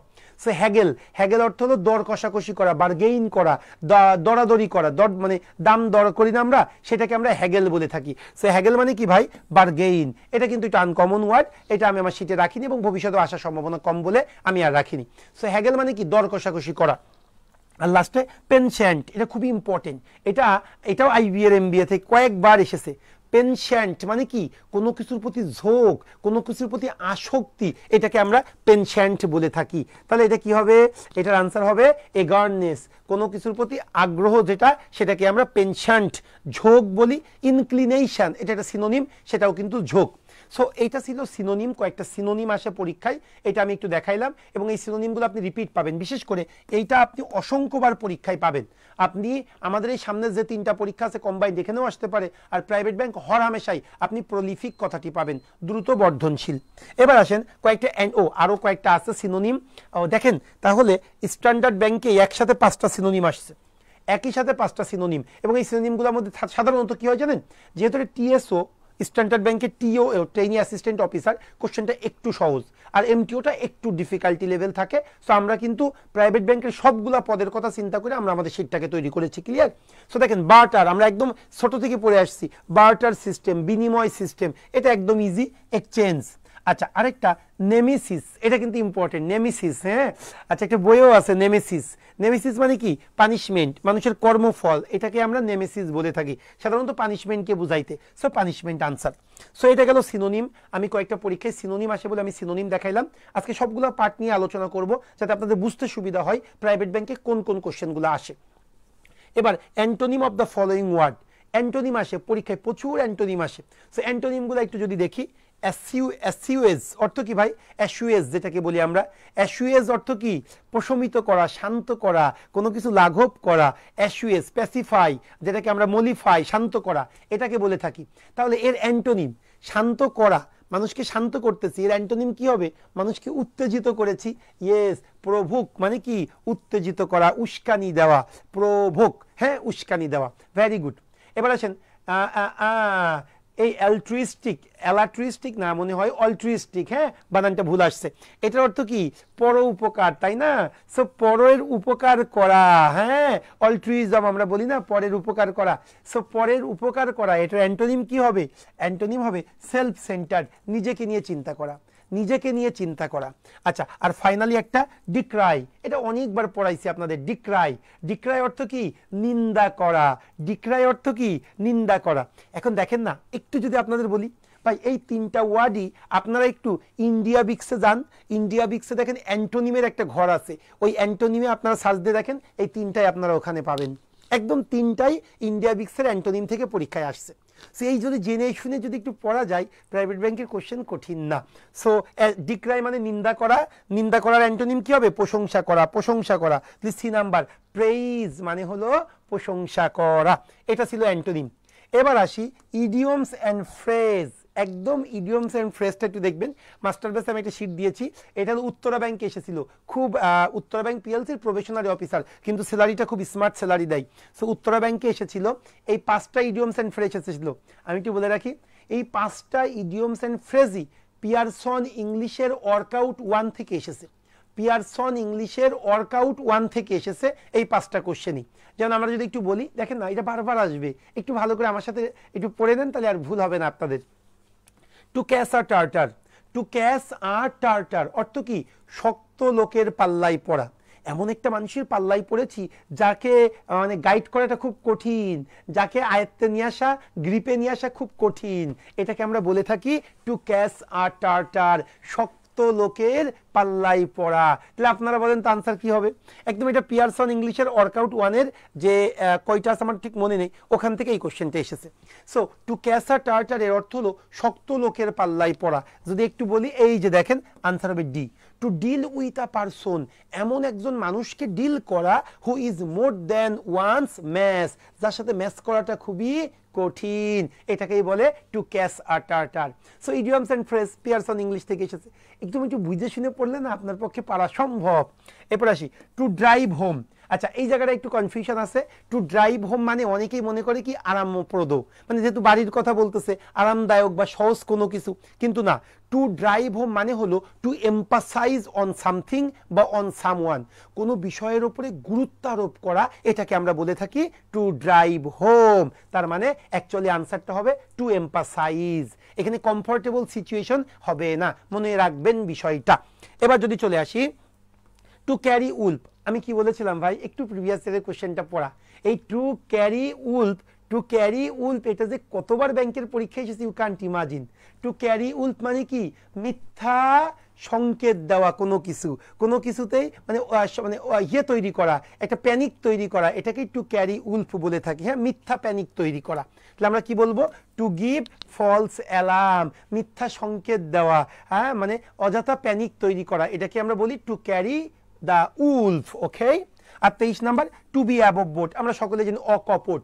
টু বি অ্যাবভ বোট মানে হলো অকপট। ওকে, অকপট মানে কি? মন খোলা, যা আছে ভিতরে সবকিছু বলে দেয়। তাহলে আনসার কি দিব আমরা? To be honest in business deal, yes, to be honest in any business deal, যে কোনো বিজনেসের ক্ষেত্রে সে খুবই অনেস্ট, যা আসে মনে তাই বলে দেয়। সো আমাকে এই টাইপের কিছু ইডিয়মস অ্যান্ড ফ্রেজ আপনাদের পরীক্ষায় আসবে। ক্লিয়ার? এইবার যদি একটু বলি অ্যানালজি। ভাই, যদি বিআইবিএম কোশ্চেন করে, প্রাইভেট ব্যাংকে আপনারা জানেন বেশিরভাগ কোশ্চেনই বিআইবিএম করে, যদি বিআইবিএম কোশ্চেন করে তাহলে মনে রাখবেন দুইটা সেক্টর থেকে খুব বেশি কোশ্চেন হবে। ভোকাবের ক্ষেত্রে বলতেছি, ওয়ার্ড বেসড কোশ্চেন, একটা হলো প্রিপোজিশন, একটা হলো অ্যানালজি। বিআইবিএম এই দুইটা জায়গায় খুব বেশি এমফাসাইজ করে। সাধারণত তারা ইডিয়মস অ্যান্ড ফ্রেজ অ্যাভয়েড করে মাঝে মাঝে, হ্যাঁ, কিন্তু অ্যানালজি আর ইডিয়মস অ্যান্ড ফ্রেজ এই দুইটা তারা অ্যাভয়েড করবে না। আর সিনোনিম অ্যান্টোনিমস 5টা থাকবে মিলায়ে, আর এই অ্যানালজি আর প্রিপোজিশন মিলায়ে কিন্তু 7-8টা থাকে। সো এই জন্য আপনারা অ্যানালজি এবং প্রিপোজিশনটা একটু ভালো করে পড়বেন যদি বিআইবিএম কোশ্চেন করে, এক্সাম টেকার যদি বিআইবিএম হয়। যেমন কেমন অ্যানালজি এসেছিল, উত্তরা ব্যাংক পিএলসিতে একটা 5টা অ্যানালজি এসেছিল, আমি জাস্ট 2-3টা আপনাদেরকে পড়াই। আচ্ছা, অ্যানালজি মানে কি? কোর 2টা ওয়ার্ড থাকবে, এই 2টা ওয়ার্ডের মধ্যে যে সম্পর্ক আপনাকে নিচে সেই সম্পর্কে বের করতে হবে। যেমন দেখেন ইনডিজেন্ট, ইনডিজেন্ট মানে কি? দরিদ্রতা, মানে দারিদ্রতা। ইনডিজেন্ট মানে হলো দারিদ্রতা। আর ওয়েলদি মানে হলো সম্পদশালী। তাহলে ভাই, একটা হলো দারিদ্র আর একটা হলো সম্পদশালী, তাহলে কি দুইটা অ্যান্টোনিম বুঝাচ্ছে। তাহলে আমাকে এই 4টা অপশনের মধ্যে কোন জায়গায় অ্যান্টোনিম আছে, আমাকে অ্যান্টোনিমটা, মানে দুইটা ওয়ার্ডের মধ্যে সম্পর্কটা অ্যান্টোনিম, হ্যাঁ, আলাদা আলাদা হবে। যেমন একটু যদি দেখি স্কলারলি, এই স্কলার মানে কি? পণ্ডিত, জ্ঞানী।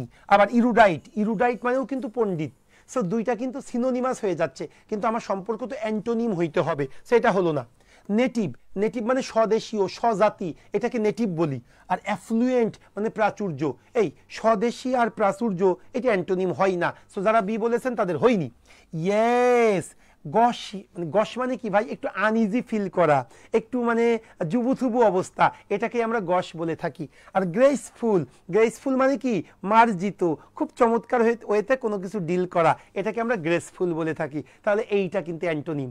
একটা হলো আমি অপ্রস্তুত অবস্থায় আছি, আমি আনইজি ফিল করতেছি, আর একটা আমি কমফোর্টেবল আছি, আমি খুব কনফিডেন্টলি ফেস করতেছি।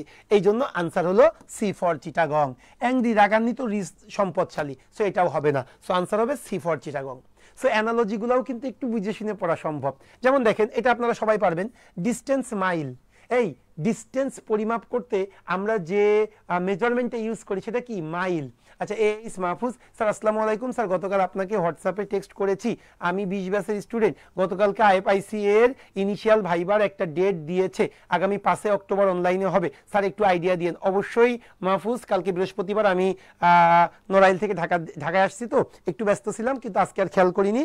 সো তোমার সাথে কথা বলবো, হ্যাঁ কালকে নক করো, কালকে সারাদিন ফ্রি, একদম ফ্রি আছি মাহফুজ। আইএফআইসি ব্যাংকের ডাকছে। সো দেখো না, এইটা খুব বেশি পরীক্ষা হয়। হ্যাঁ আসলে যেটা বলতে গিয়েছিলাম, সো আমরা ডিস্টেন্সে মেজর করি, এর একক কি? ডিস্টেন্স মেজারমেন্টের একক হলো মাইল। আমরা বলি 10 মাইল, 20 মাইল, কিলোমিটার। আমরা মাইল এবং কিলোমিটার এগুলো ডিস্টেন্স মেজর করার মানে একক হিসাবে ব্যবহার হয়। তাহলে এখন একটু দেখেন তো কোনটা কি? এই ওজন করতে কি স্কেল লাগে? কিন্তু ওজনের যে একক সেটা কি স্কেল? নো, সেটা কেজি, তারপরে হলো গ্রাম, এগুলা হইতে পারে।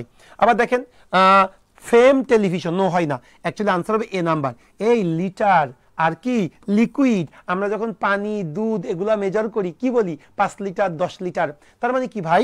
আমরা এটা বলতে পারি ডিস্টেন্স মেজরের, ডিস্টেন্স পরিমাপের একক হলো মাইল, আর লিকুইড পরিমাপের একক হলো লিটার। সো আনসার হলো এ ফর আমেরিকা। সো মাথায় রাখবেন। আচ্ছা, আরেকটা যদি পড়ি আমরা, জাস্ট অ্যানালজি আরো 3টা পড়বো, এর বেশি দরকার নেই, জাস্ট নমুনাটা দেখানোর জন্য। এরপরে কিছু ইম্পর্টেন্ট আমাদের লেকচার শিট কিভাবে আমরা কোন কোন কোশ্চেনগুলো রেখেছি সেগুলো নিয়ে একটু আলোচনা করব। আচ্ছা, কার্পেন্টার, কার্পেন্টার মানে কি? কাঠমিস্ত্রি। হ্যামার, হ্যামার মানে কি? হাতুড়ি। এই কাঠমিস্ত্রি কি করে? পেরেক মারতে কি হাতুড়ি ইউজ করে না? তার মানে কি? কার্পেন্টার কাঠমিস্ত্রির একটা যন্ত্র, কাজের একটা যন্ত্র হলো হ্যামার। তাহলে আমাকে এই জিনিসটাই দেখতে হবে, নিচে কোথায় আছে? কাঠমিস্ত্রির কাজের একটা যন্ত্র হলো হ্যামার। ঠিক একইভাবে পরেরটা আছে পেইন্টার। ভাই পেইন্টার মানে কি? যে রং করে, রঙের যে রং করে, রং মিস্ত্রি। রং মিস্ত্রির একটা যন্ত্রের নাম বলেন তো, কি হবে? ব্রাশ। সো হ্যামার হলো the tools of a carpenter, আর ব্রাশ হলো the tool of a painter. Okay, so মাথায় রাখবেন। পেইড ব্যাচে সকল ক্লাসই সুমন স্যার। হ্যাঁ শোনো, আমি এই প্রাইভেট ব্যাংকের সব কয়টা ক্লাস আমি নিব, প্রাইভেট ব্যাংকের সব কয়টা ক্লাস আমি নিব। ক্লিয়ার বিষয়টা? সেই জন্য একটু মাথায় রাখবা, কারণ প্রাইভেট ব্যাংক একটু ডিফিকাল্টি লেভেল একটু বেশি সরকারি ব্যাংকের থেকে, সেই জন্য মোটামুটি এই ক্লাসগুলো আমি নিব। হ্যাঁ, আর তোমাদের তো পেইড ব্যাচের ক্লাস আমি নিয়েই। ওকে, সো আসো রেগুলার ব্যাচের ক্লাস। এবার আসো 27, যেহেতু আমরা 2টা পড়েছি, আর আচ্ছা এটাও পরীক্ষায় বেশি আসে, তো এই 5টাই খুব রিপিট হয়, সো একটু পড়ে ফেলি। দেখেন, অপটিমিস্ট, অপটিমিস্ট মানে কি? আশাবাদী, যে খুব সবসময় আশা করে ভালো কিছু হবে, ভালো কিছু হবে। হোপ, অপটিমিস্টরা কি করে? সবসময় হোপ মানে কি? আশা করে। আর যে পেসিমিস্ট, হতাশবাদী, যেমন দেখো আমরা প্রাইভেট ব্যাংকের কোর্স লঞ্চ করলাম, তারপরে বলতেছে না আমার প্রাইভেট ব্যাংকে জব পাওয়া সম্ভব না, তাদেরকে কি বলবো? তাদেরকে পেসিমিস্ট বলবো। আর যারা বলবে না যেহেতু প্রাইভেট ব্যাংক কেন্দ্রিক জব সম্ভব, ওকে একটা কোর্স করে দেখি, তাদেরকে বলি অপটিমিস্ট। ক্লিয়ার বিষয়টা? ওকে, সো অপটিমিস্টরা হোপ করে, আর পেসিমিস্টরা কি করে? একটু বলেন না, আনসার কোনটা হবে? ফিয়ার। এই পেসিমিস্টরা কি ভয় পায়? নো, ভয় পায় যারা তাদেরকে তো হতাশবাদী বলে না। হতাশবাদীদের মধ্যে কি থাকে? সবসময় ডাউট থাকে, ডাউট। ক্লিয়ার বিষয়টা? আচ্ছা, ইসলামী ব্যাংকের পরীক্ষা কেমন হবে স্যার? ইসলামী ব্যাংকের পরীক্ষা মানেই যে মনে করেন যে একেবারে কোরআন হাদিস আসবে, তা না। এখন একদম জেনারেল। এখন আমরা কিন্তু সনাতন ধর্মের মানুষও কিন্তু ইসলামী ব্যাংকে নিয়োগ পাই। জেনারেল কোশ্চেন, ধর্মীয় সম্পর্কিত কোনো কোশ্চেন হয় না। ওকে, পাবলিক ব্যাংকের ক্লাস আপনি নেন না? নো, অবশ্যই নি, অবশ্যই নি। আমাদের যে রেগুলার ব্যাচ ওইটাতেও নি, মাস্টার ব্যাচের সব ক্লাস আমি নিব, প্রাইভেট ব্যাংকে সব ক্লাস আমি নিব, আর আপনাদের রেগুলার ব্যাচের সব রিটেন আমি নিব। আচ্ছা, সঞ্জিতা নাহার, লাবণী, 27-এর বি। নো, বি না, বি না, 27-এর বি না। এই হতাশবাদী কেন বি মনে হচ্ছে তোমার কাছে? আশাবাদীরা আশা করবে, আর হতাশবাদীরা ডাউট। না এই কোর্সটা করলে জব হবে তো, এই যে এদেরকে বলা হয় পেসিমিস্ট, মানে হতাশবাদী। Last one, fish gills. ভাই মাছ যে শ্বাস নেয়, মানে মাছের যে ফুসফুস, এটাকে কি বলি? ফুলকা আমরা বলি, তাই না? সো ফিশ, মাছ কি করে? গিলস, ফুলকা নিয়ে শ্বাস দেয়, ফুলকা নিয়ে শ্বাস, ফুলকার মাধ্যমে শ্বাস নেয়। তাহলে ফিশের শ্বাস নেয়ার যে যন্ত্র বা মাধ্যম, সেটাকে আমরা গিলস বলি। ঠিক একইভাবে বার্ড, পাখিরা, তারা কিসের মাধ্যমে শ্বাস নেয়? তারা lungs. Okay, so fish, gills, bird, lungs. So ভাই এই ধরনের রিলেশন আসবে এবং আপনাদের অ্যানালজিটা একটু ভালো করে পড়তে হবে। সো একটা পার্ট গেল অ্যানালজি। এইবার আমরা ফাইনাল পার্টে চলে আসবো, যেটা 40% কোশ্চেন বিলং করে। দ্যাট মিনস টোটাল যে কোশ্চেন এর 60% কোশ্চেন এটা হয় হলো আপনার ওয়ার্ড বেসড, আর 40% কোশ্চেন এটা হলো আমাদের grammar based. So grammar based কোশ্চেনটা কেমন হয় সেটা এবার একটু আপনাদেরকে দেখাবো। আচ্ছা, আমি যদি একটু বলি, আপনাদের ফার্স্ট ক্লাসে, প্রাইভেট ব্যাংকের ফার্স্ট ক্লাসে আমি খুব সুন্দর করে বলবো কোন কোন টপিক থেকে বেশি কোশ্চেন হয়। তবে এখন একটু বলি আপনাদেরকে, প্রাইভেট ব্যাংকে যে টপিকগুলো থেকে সবচেয়ে বেশি কোশ্চেন হয় তার মধ্যে কিন্তু সাবজেক্ট ভার্ব অ্যাগ্রিমেন্ট। ভাই সাবজেক্ট ভার্ব অ্যাগ্রিমেন্ট থেকে প্রাইভেট ব্যাংকে প্রচুর কোশ্চেন হয়। 2 নাম্বার হলো প্রোনাউন, প্রোনাউন থেকে প্রচুর কোশ্চেন হয়। 3 নাম্বার প্যারালালিজম, প্যারালালিজম থেকে প্রচুর কোশ্চেন হয়। এরপরে 4-5 যদি বলেন, ও ডিগ্রি আরেকটা আছে, ডিগ্রি, ডিগ্রি থেকেও প্রচুর কোশ্চেন হয়, ডিগ্রি অফ কম্প্যারিজন। সো এই 4-5টা টপিক বেশি বেশি পড়তে হবে। কি কি বললাম আবার বলি, প্রথমত হলো আমার সাবজেক্ট ভার্ব অ্যাগ্রিমেন্ট, দ্বিতীয়ত হলো প্রোনাউন, তৃতীয়ত হলো আমার প্যারালালিজম, চতুর্থত হলো আমার ডিগ্রি অফ কম্প্যারিজন, এই সকল টপিকগুলো। পঞ্চম হলো ভার্ব। সো এই tense, tense tense and conditional sentence, এই 5-6টা টপিক একটু বেশি বেশি পড়বেন। সব টপিকই পড়বো, তবে এই 5-6টা টপিকে একটু বেশি গুরুত্ব আরোপ করবো। তাহলে দেখবেন আপনার পক্ষে দ্রুত সময়ের মধ্যে প্রাইভেট ব্যাংকের জবটা ইনশিওর করা উচিত হয়ে যাবে। আর আপনি এই কোর্সটা আস্থা রাখতে পারেন। প্রাইভেট ব্যাংক যদি আপনার মানে একটা জব পাওয়ার ইচ্ছা থাকে, আপনি মানে অবধারিতভাবে আপনি এই কোর্সটা করতে পারেন। আমি বলবো আপনি অনেক বেশি বেনিফিটেড হবেন, আপনার পক্ষে প্রাইভেট ব্যাংকে চাকরিটা নেওয়া অনেক সহজ হবে। আচ্ছা, এবার যদি একটু দেখি গ্রামার থেকে কোন কোশ্চেনটা আসে। ওকে, সো দেখেন আমি গ্রামারের জন্য যে 5টা কোশ্চেন নিয়েছি সেটা হলো গ্লোবাল ইসলামী ব্যাংক, যেটা হলো 10/2/2024 সালে পরীক্ষাটা হয়েছিল। সো এখান থেকে আমি একটু গ্রামার, আমি আবারও বলি প্রাইভেট ব্যাংকে কিন্তু ভোকাব বেসড কোশ্চেনটা বেশি হয়, তবে যা গ্রামার বেসড কোশ্চেন সেগুলো আমি একটু আপনাদেরকে দেখাবো। হ্যাঁ, যদি বলি একটু আমরা এটা গ্লোবাল ইসলামী ব্যাংকের কোশ্চেন, কোশ্চেনটা আগে একটু দেখবো। আমাদের মানে 5টা অপশন বা 4টা অপশন থাকবে, এই 4টা বা 5টা অপশন থেকে কারেক্ট অপশনটা আমাকে সিলেক্ট করতে হবে। যদি একটু দেখি, নাইদার জন, জনও না, অর ম্যারি অথবা Mary was aware of the surprise party. মানে কি, জন বা ম্যারি কেউই এই সারপ্রাইজ পার্টি সম্পর্কে অবহিত ছিল না, অকিভাল ছিল না। মানে কি, জনও এই পার্টিটা জানতো না, ম্যারিও জানতো না। এখন আপনাদেরকে প্রথমত এই কোশ্চেন সলভ করতে গেলে যে জিনিসটা জানতে হবে সেটা হলো, ভাই আইদারের সাথে অর হয়, মনে রাখবেন আইদারের সাথে অর হয়, আর নেইদার, নেইদারের সাথে কি হয়? নর হয়। আপনি কখনোই আইদারের সাথে নর লিখতে পারবেন না, আপনি কখনোই নেইদারের সাথে নর লিখতে পারবেন না। আইদার অর, নেইদার নর।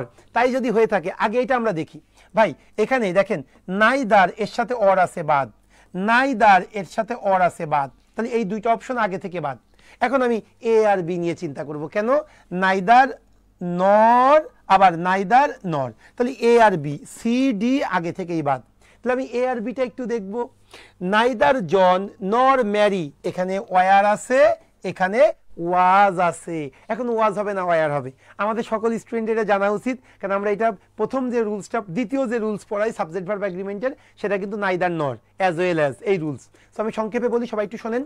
নাইদার নর, either or, not only but also. So আমি সংক্ষেপে আপনাদের 3টা জিনিস লিখাই দিই। সেই 3টা জিনিস কি? অর, নর, বাট অলসো। অর, নর, আরেকটা কি ভাই? But also.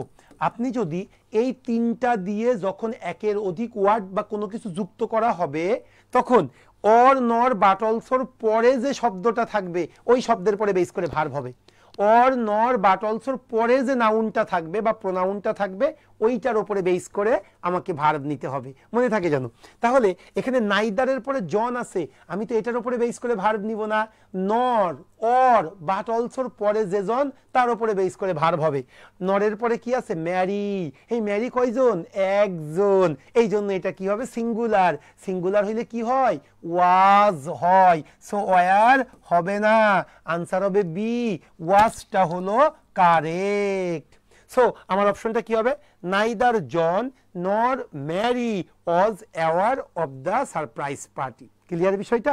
মনে রেখো, অর নর বাট অলসো থাকলে পরেরটার উপরে বেস করে, এটার সাথে একটু বলে দিই, as well as, with, along with, এগুলা থাকলে পূর্বেরটার উপরে বেস করে ভার্ব হবে। আচ্ছা আসো পরেরটা চলে যাই। দ্য টিম আর প্লেইং, ওই টিমটা খেলা করতেছে এক্সেপশনালি ওয়েল দিস সিজন, এই সিজনে ওই টিমটা ব্যাপক ভালোভাবে কি করতেছে, ব্যাপক ভালো পারফর্ম করতেছে। এই সিজনে ওই টিমটা খুব ভালো পারফর্ম করতেছে। এখন প্রথমত তোমাদেরকে, এটাও কিন্তু সাবজেক্ট ভার্ব এগ্রিমেন্ট ভাই। দেখো তুমি গ্লোবাল ইসলামী ব্যাংকে 4টা গ্রামার কোশ্চেন এসেছিল, ওরা মোট 12টা ইংলিশের কোশ্চেন দিয়েছিল, এর মধ্যে 4টা গ্রামারের কোশ্চেন দিয়েছিল। এই 4টার মধ্যে প্রথম দুইটাই কি, প্রথম দুইটাই সাবজেক্ট ভার্ব এগ্রিমেন্ট। এটাও কিন্তু সাবজেক্ট ভার্ব এগ্রিমেন্টের কোশ্চেন। সেটা কি, দ্য টিম, তোমাদেরকে একটা জিনিস জানতে হবে, কালেকটিভ নাউন কোনগুলা, টিম, ফ্যামিলি, আর্মি, এরপরে কি আছে, জুরি বোর্ড, ফ্লিট, নৌবহর, এগুলাকে আমরা কালেকটিভ নাউন বলে থাকি। কালেকটিভ নাউনের পরে সর্বদাই সিঙ্গুলার ভার্ব হবে, কালেকটিভ নাউনের পরে সিঙ্গুলার ভার্ব হবে, এটা মনে রাখবে তোমরা। সো টিম, এই টিম মানে কয়টা, বাংলাদেশে 11 জন প্লেয়ার মিলে একটা টিম হয়, সেখানে টিম মানে কি, 11 জন প্লেয়ারের সমষ্টি, একটা, সিঙ্গুলার। এই জন্য দ্য টিম, এই টিমটা কখনোই আর হবে না, দ্য টিম ইজ হবে, এটা চিন্তা করলেই হয়, টিম সবসময় সিঙ্গুলার হবে। সো এখানে দ্য টিম আর হবে না, দ্য টিম ইজ, ইয়েস এটা ঠিক আছে। এই বি তো হবে না, বি তো আমরা মূল ভার্ব হিসেবে ব্যবহার করতে পারবো না, দ্য টিম ওয়ারও হবে না, সো আনসার হবে B for Bangladesh, the team is playing. Clear বিষয়টা? সো দেখো না, প্রথম দুইটাই কিন্তু সাবজেক্ট ভার্ব এগ্রিমেন্ট থেকে এসেছে। সাবজেক্ট ভার্ব এগ্রিমেন্ট খুবই ইম্পর্টেন্ট, মনে রাখবেন আপনারা, কিসের জন্য, প্রাইভেট ব্যাংকের জন্য। সাবজেক্ট ভার্ব এগ্রিমেন্টে আবার অনেকগুলো রুলসও পড়ার দরকার নেই, মাত্র 5টা রুলস পড়বেন, এই 5টা রুলসের মধ্যে আসবেই আসবে। সেই 5টা রুলস আজকে একটু দেখাবো আপনাদেরকে, হ্যাঁ, যেগুলো আসে। এবং আজকে যে কয়টা কোশ্চেন করবো সবগুলো আইবি অথবা বিআইবি, মানে প্রাইভেট ব্যাংকের কোশ্চেনগুলোই সলভ করবো। এরপরে যদি বলি, the book along with its illustrations, ওই বইটা এবং ওই বইয়ের ইলাস্ট্রেশনটা ওয়ার ক্যাপটিভেটিং, খুবই মনোমুগ্ধকর ছিল। এই একই রুলস দেখেন, দুইটা চলে এসেছে। একটু আগে বললাম না আপনাদেরকে, একটু ভালো করে শোনেন না, অর নর বাট অলসো, এই তিনটা থাকলে অর নর বাট অলসোর পরে যে সাবজেক্টটা থাকে ওর উপরে বেস করে ভার্ব হয়। আর with, along with, together with, accompanied by, as well as, এগুলা যদি থাকে তাহলে এগুলার পূর্বেরটার উপরে বেস করে ভার্ব হবে, পূর্বেরটার উপরে বেস করে ভার্ব হবে। সো অ্যালং উইথ থাকলে পূর্বেরটা, তার মানে এখানে ইলাস্ট্রেশনের উপরে বেস করে ভার্ব হবে না, ভার্বটা হবে বুকের উপরে বেস করে। এই বুকটা কি সিঙ্গুলার না প্লুরাল? সিঙ্গুলার। সো এটা যদি সিঙ্গুলার হয় তাহলে এখানে ওয়ার হবে নাকি ওয়াজ হবে অথবা ইজ হবে, যে কোনো একটা। প্রেজেন্ট হইলে ইজ, পাস্ট হইলে ওয়াজ। সো এখানে কিন্তু দ্য বুকের উপরে বেস করে নিতে হবে, দ্য বুক যেহেতু সিঙ্গুলার, পরের ভার্বটাও হবে সিঙ্গুলার। সো ওয়ার কেটে যাবে, ওয়ার কেটে যাবে, সো আনসার বি অথবা ডি, দুইটার যে কোনো একটা হবে। The book along with its illustration was captivating, মনোমুগ্ধকর ছিল, are the book along with its illustration is captivating. Is captivating মানে কি, মনোমুগ্ধকর। এই বইটা এবং এই বইয়ের আলোচনাটা খুবই মনোমুগ্ধকর। স্যার ইস কেন হলো না, কোনটা? আমি তো দেইনি, বি আর ডির মধ্যে যে কোনো একটা হবে। আনসারটা আমি ডি নিব, আমি বি নিব না। সাধারণত কি বলি, রবীন্দ্রনাথের বই আমরা কি বলি, এই রবীন্দ্রনাথের বইটা খুবই মনোমুগ্ধকর ছিল, আমরা এটা বলি? নো, রবীন্দ্রনাথ তো মারা গেছে কিন্তু তার বই তো জীবন্ত, এই জন্য আমরা কি বলি, ও রবীন্দ্রনাথের গোড়া বইটা না খুবই মনোমুগ্ধকর। সো বইয়ের ক্ষেত্রে আমরা প্রেজেন্টটা এক্সপ্রেস করব, রাইটার পাস্ট হইতে পারে কিন্তু বইটা আমরা প্রেজেন্ট হিসাবেই কাউন্ট করি, সেই জন্য এটাকে আমরা বি থেকে আমি ডি নাম্বারটাকে অ্যাপ্রোপ্রিয়েট বললাম এবং এইটাই উত্তর হবে। আশা করি আপনারা বুঝতে পেরেছেন। সো দেখেন এটাও কিন্তু গ্লোবাল ইসলামী ব্যাংকের কোশ্চেন। তাহলে গ্লোবাল ইসলামী ব্যাংকে 4টা কোশ্চেন এসেছিল গ্রামার থেকে 12টার মধ্যে। এই 4টার মধ্যে প্রথম 3টা কোশ্চেনই সাবজেক্ট ভার্ব এগ্রিমেন্ট। তাহলে প্রথমে কি বলেছিলাম যে সাবজেক্ট ভার্ব এগ্রিমেন্ট, প্রোনাউন এগুলো খুবই ইম্পর্টেন্ট, ডিগ্রি অফ কম্প্যারিজন এগুলো বেশি বেশি আসে। ক্লিয়ার বিষয়টা? আচ্ছা এবার আসেন 32 number. She told me that it is her first time visiting the city. She told me that সে আমাকে বলেছিল যে it is her first visit, এটা হলো তার প্রথম ভ্রমণ। কোন জায়গায়? এই সিটিতে, এটাই তার প্রথম ভ্রমণ। ক্লিয়ার বিষয়টা? আচ্ছা এখন দেখি তো আমরা কি হইতে পারে। She told me that it is her first time. Okay, she told, আচ্ছা it আর ইটস এখানে একটা বিষয় আছে, একটু যদি বলি আপনাদেরকে, সবাই একটু দেখে নেবেন প্লিজ। আইটি অ্যাপোস্ট্রফি এস আর আইটি অ্যাপোস্ট্রফি ছাড়া এস, এই দুইটার কিন্তু আলাদা আলাদা মিনিং ভাই।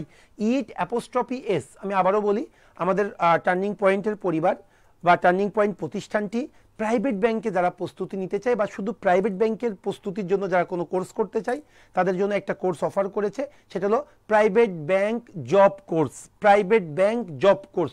সো আপনার টার্গেট শুধু প্রাইভেট ব্যাংক, সেই ক্ষেত্রে আপনারা প্রাইভেট ব্যাংকের এই কোর্সটা আপনারা করতে পারেন।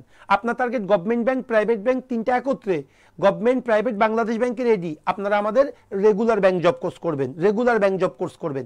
আর যারা কেবলমাত্র প্রাইভেট ব্যাংকটাকে একটু না, আসলেই তো আমি রেগুলার ব্যাংক জব কোর্সে আসি বা কোর্সটা করেছি, এখন একটু প্রাইভেট ব্যাংকের কোর্সটা করে নিই, তাহলে আমার ওইটাও হলো এটাও হলো, কনফিডেন্টলি আমি পারলাম, তাদের জন্যই কিন্তু আপনারা এই প্রাইভেট ব্যাংকের কোর্সটা তারা করবেন এবং এটা খুবই ভালো হবে।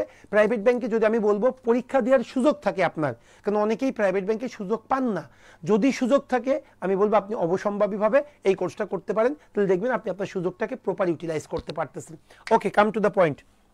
আমি যেটা বলতেছিলাম, ইটের পরে যদি অ্যাপোস্ট্রফি এস থাকে, এটা হলো ইট ইজ, মানে ইহা হয়, মনে রাখবেন ইয়া হয়, তার মানে ইট ইজ। অ্যাপোস্ট্রফি এস থাকলে, আর যখন অ্যাপোস্ট্রফি থাকবে না, এর বাংলা মিনিংটা হলো ইহার।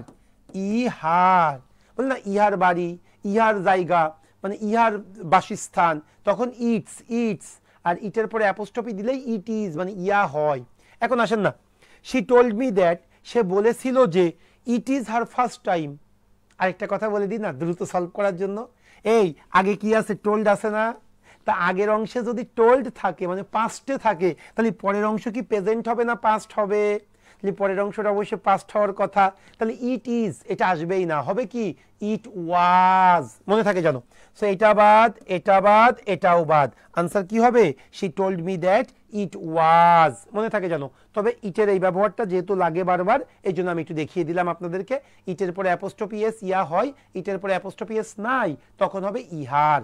ভাই এত সময় ধরে আমরা যে ক্লাসটা করলাম বা যে বিষয়গুলো শুনলাম, এটা হলো সব প্রাইভেট ব্যাংকের প্রিভিয়াস ইয়ারের কোশ্চেনগুলো কেমন হয় সেটার একটা ধারণা আমি একটু আপনাদেরকে দেওয়ার চেষ্টা করেছি। এইবার আমি আসব আমাদের লেকচার শিটে আমরা গ্রামারগুলো কেমন করেছি। যেমন দেখেন, English questions from turning point lecture sheet for private bank job course. আমরা প্রাইভেট ব্যাংক জব কোর্স যে কোর্সটা লঞ্চ করেছি, এটার 1 নাম্বার ক্লাসই রেখেছি সাবজেক্ট ভার্ব এগ্রিমেন্ট। ভাই এখানে দেখবেন সিকোয়েন্স মিল নেই। যেমন আমাদের রেগুলার ব্যাংক জব কোর্স কি আছে? প্রথমে নাউন, তারপরে প্রোনাউন, তারপরে অ্যাডজেক্টিভ, তারপরে অ্যাডভার্ব, আমরা এভাবে গিয়েছি, তাই না? কিন্তু এখানে তা না, কারণ আমরা ডিরেক্টলি প্রাইভেট ব্যাংকটাকে হিট করতে চাচ্ছি এবং আমরা চাচ্ছি এই কোর্সের মাধ্যমে আপনার প্রাইভেট ব্যাংকটা যেন অবসম্ভাবীভাবে নিশ্চিত হয়। এই জন্যই কিন্তু আমরা 1 নাম্বার কোশ্চেনই রেখেছি কি জানেন?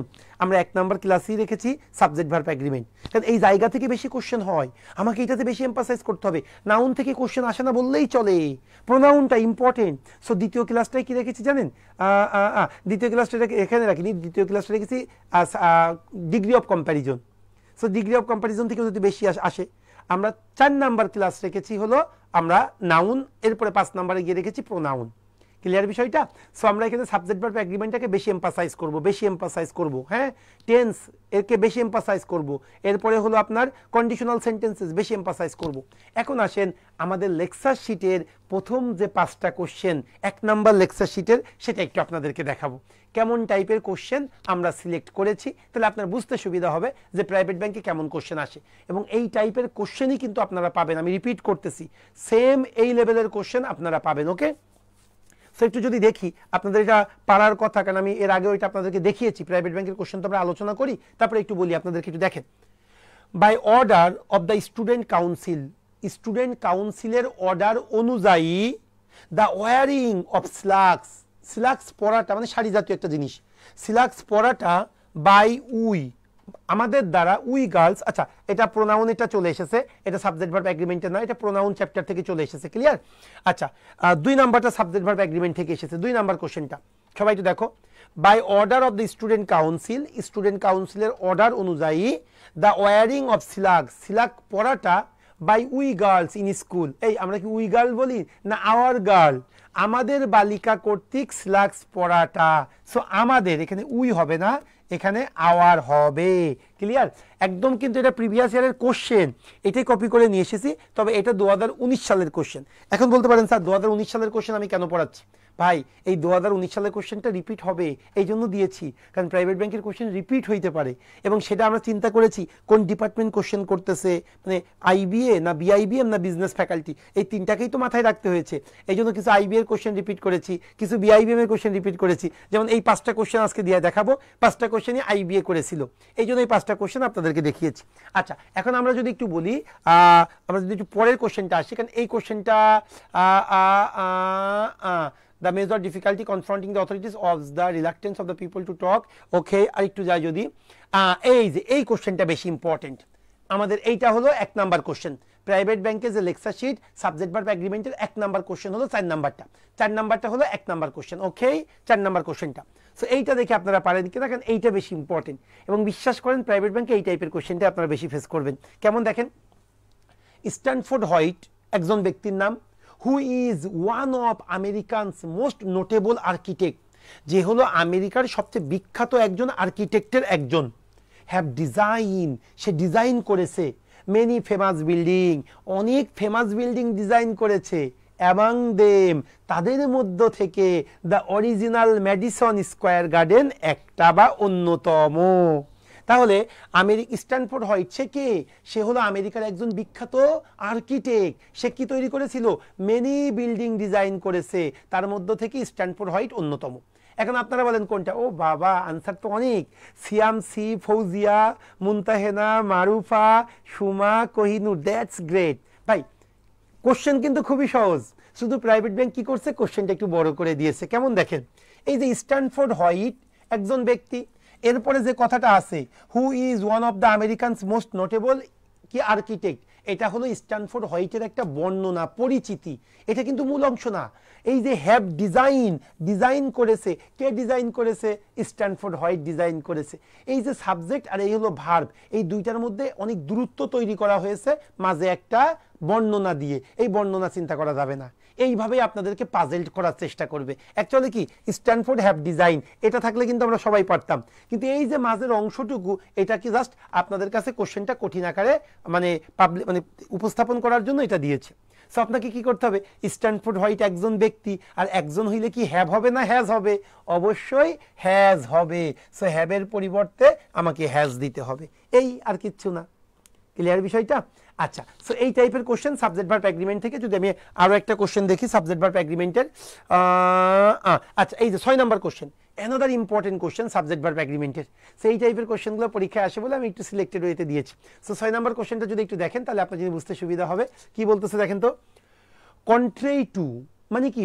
বিপরীতে, what had previously bin reported মানে এর আগে যে নিয়মটা ছিল এই নিয়মের ব্যত্যয় ঘটিয়ে এর আগে যে রিপোর্ট করা হয়েছিল এই রিপোর্টের বিপরীতে গিয়ে দ্য কন্ডিশনস, ওই সকল সত্যগুলা, কোন সত্যগুলা? Governing the truth between Libya and চাঁদ।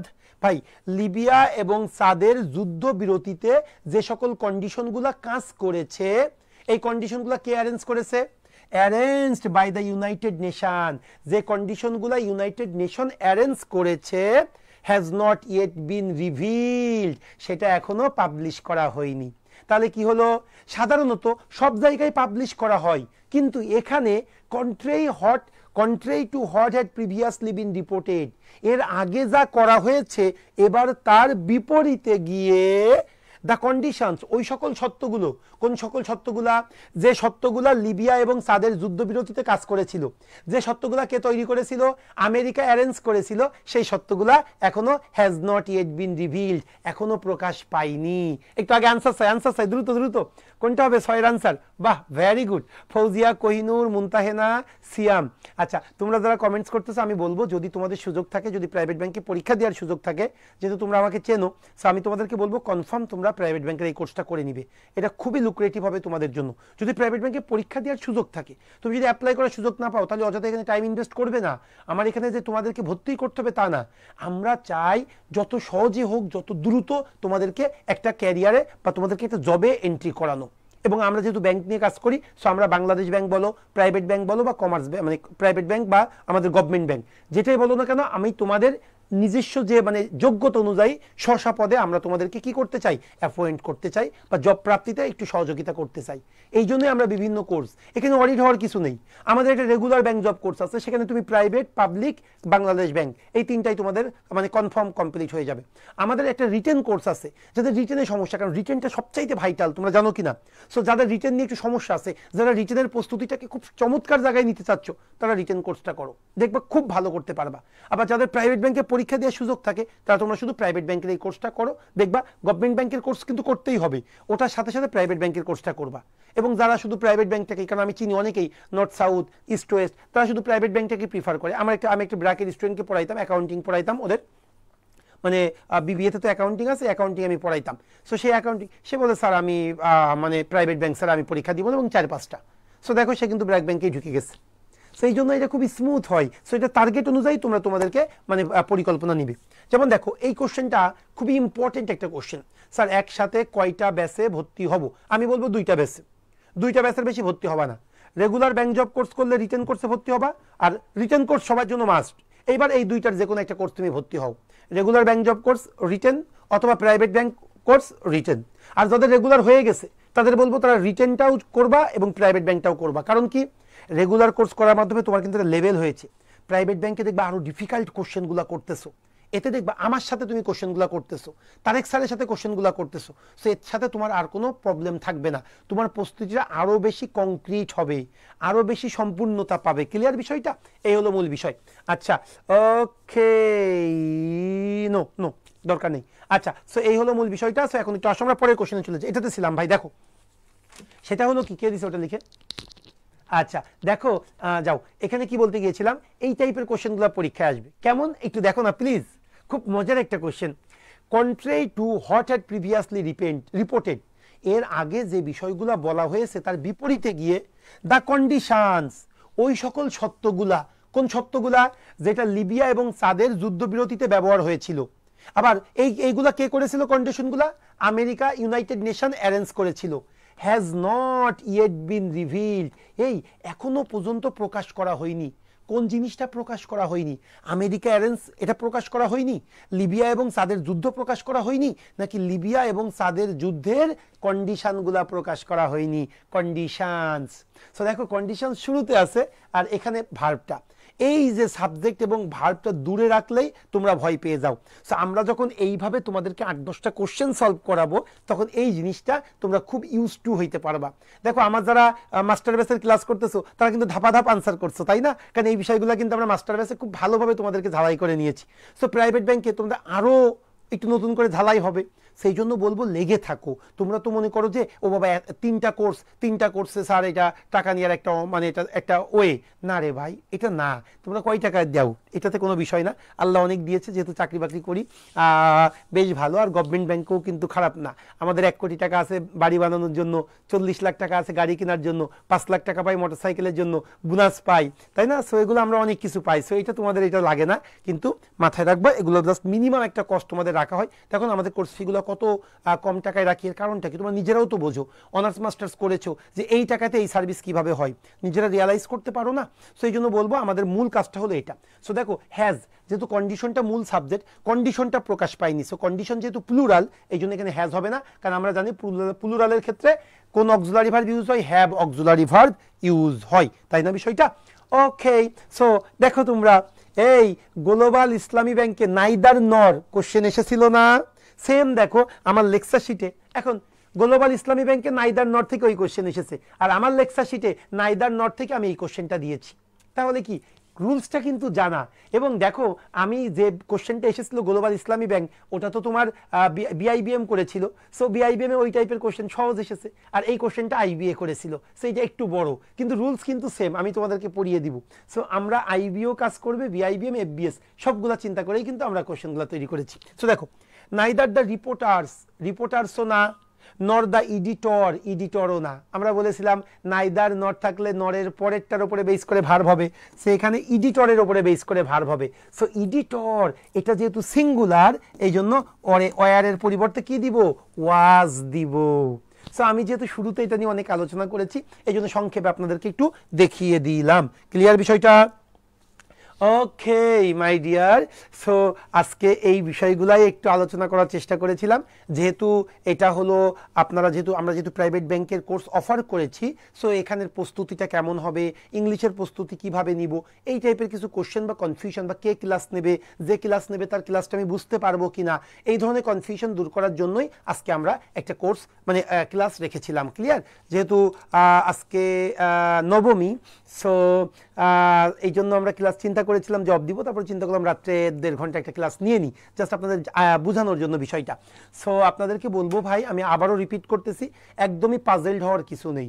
যারা একদম ফ্রেশার, তারা প্রাইভেট ব্যাংকে পরীক্ষা আপনি কিছু দিতে পারতেছেন, কিছু পারতেছেন না, তারা আমাদেরকে বলবো আপনারা আমাদের রেগুলার ব্যাংক জব কোর্স করবেন। আর প্রত্যেকের জন্য bank job premium written course must.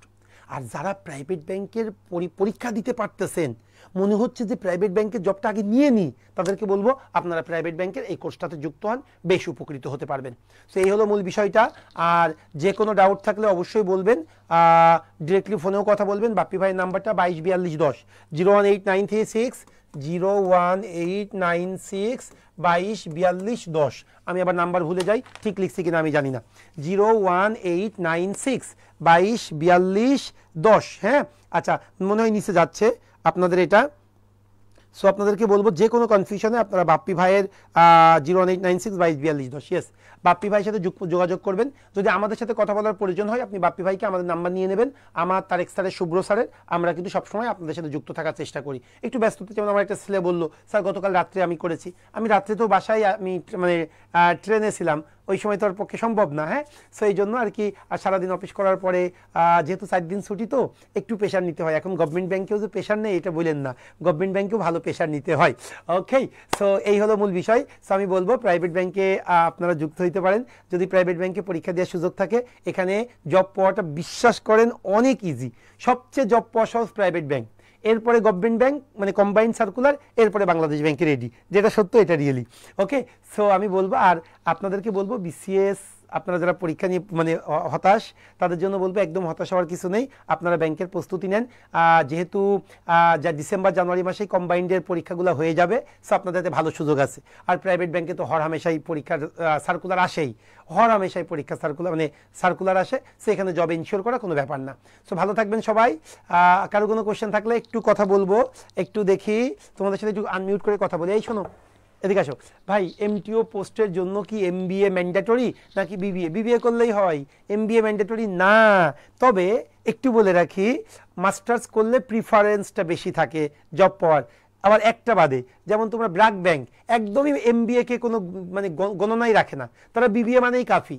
কিন্তু ব্র্যাক ব্যাংক ব্যতীত অন্যান্য সকল ব্যাংকে আমি দেখেছি মাস্টার্সটা তারা বেশি প্রিফার করে, এই জন্য মাস্টার্স করে নেবেন। হ্যাঁ, আর আমি তো সবসময় বলি মাস্টার্স আগে, কারণ মাস্টার্স একবার পড়াশোনা থেকে কুইট করলে রিদম ধরে রাখা যায় না, আর মাস্টার্স হয় না।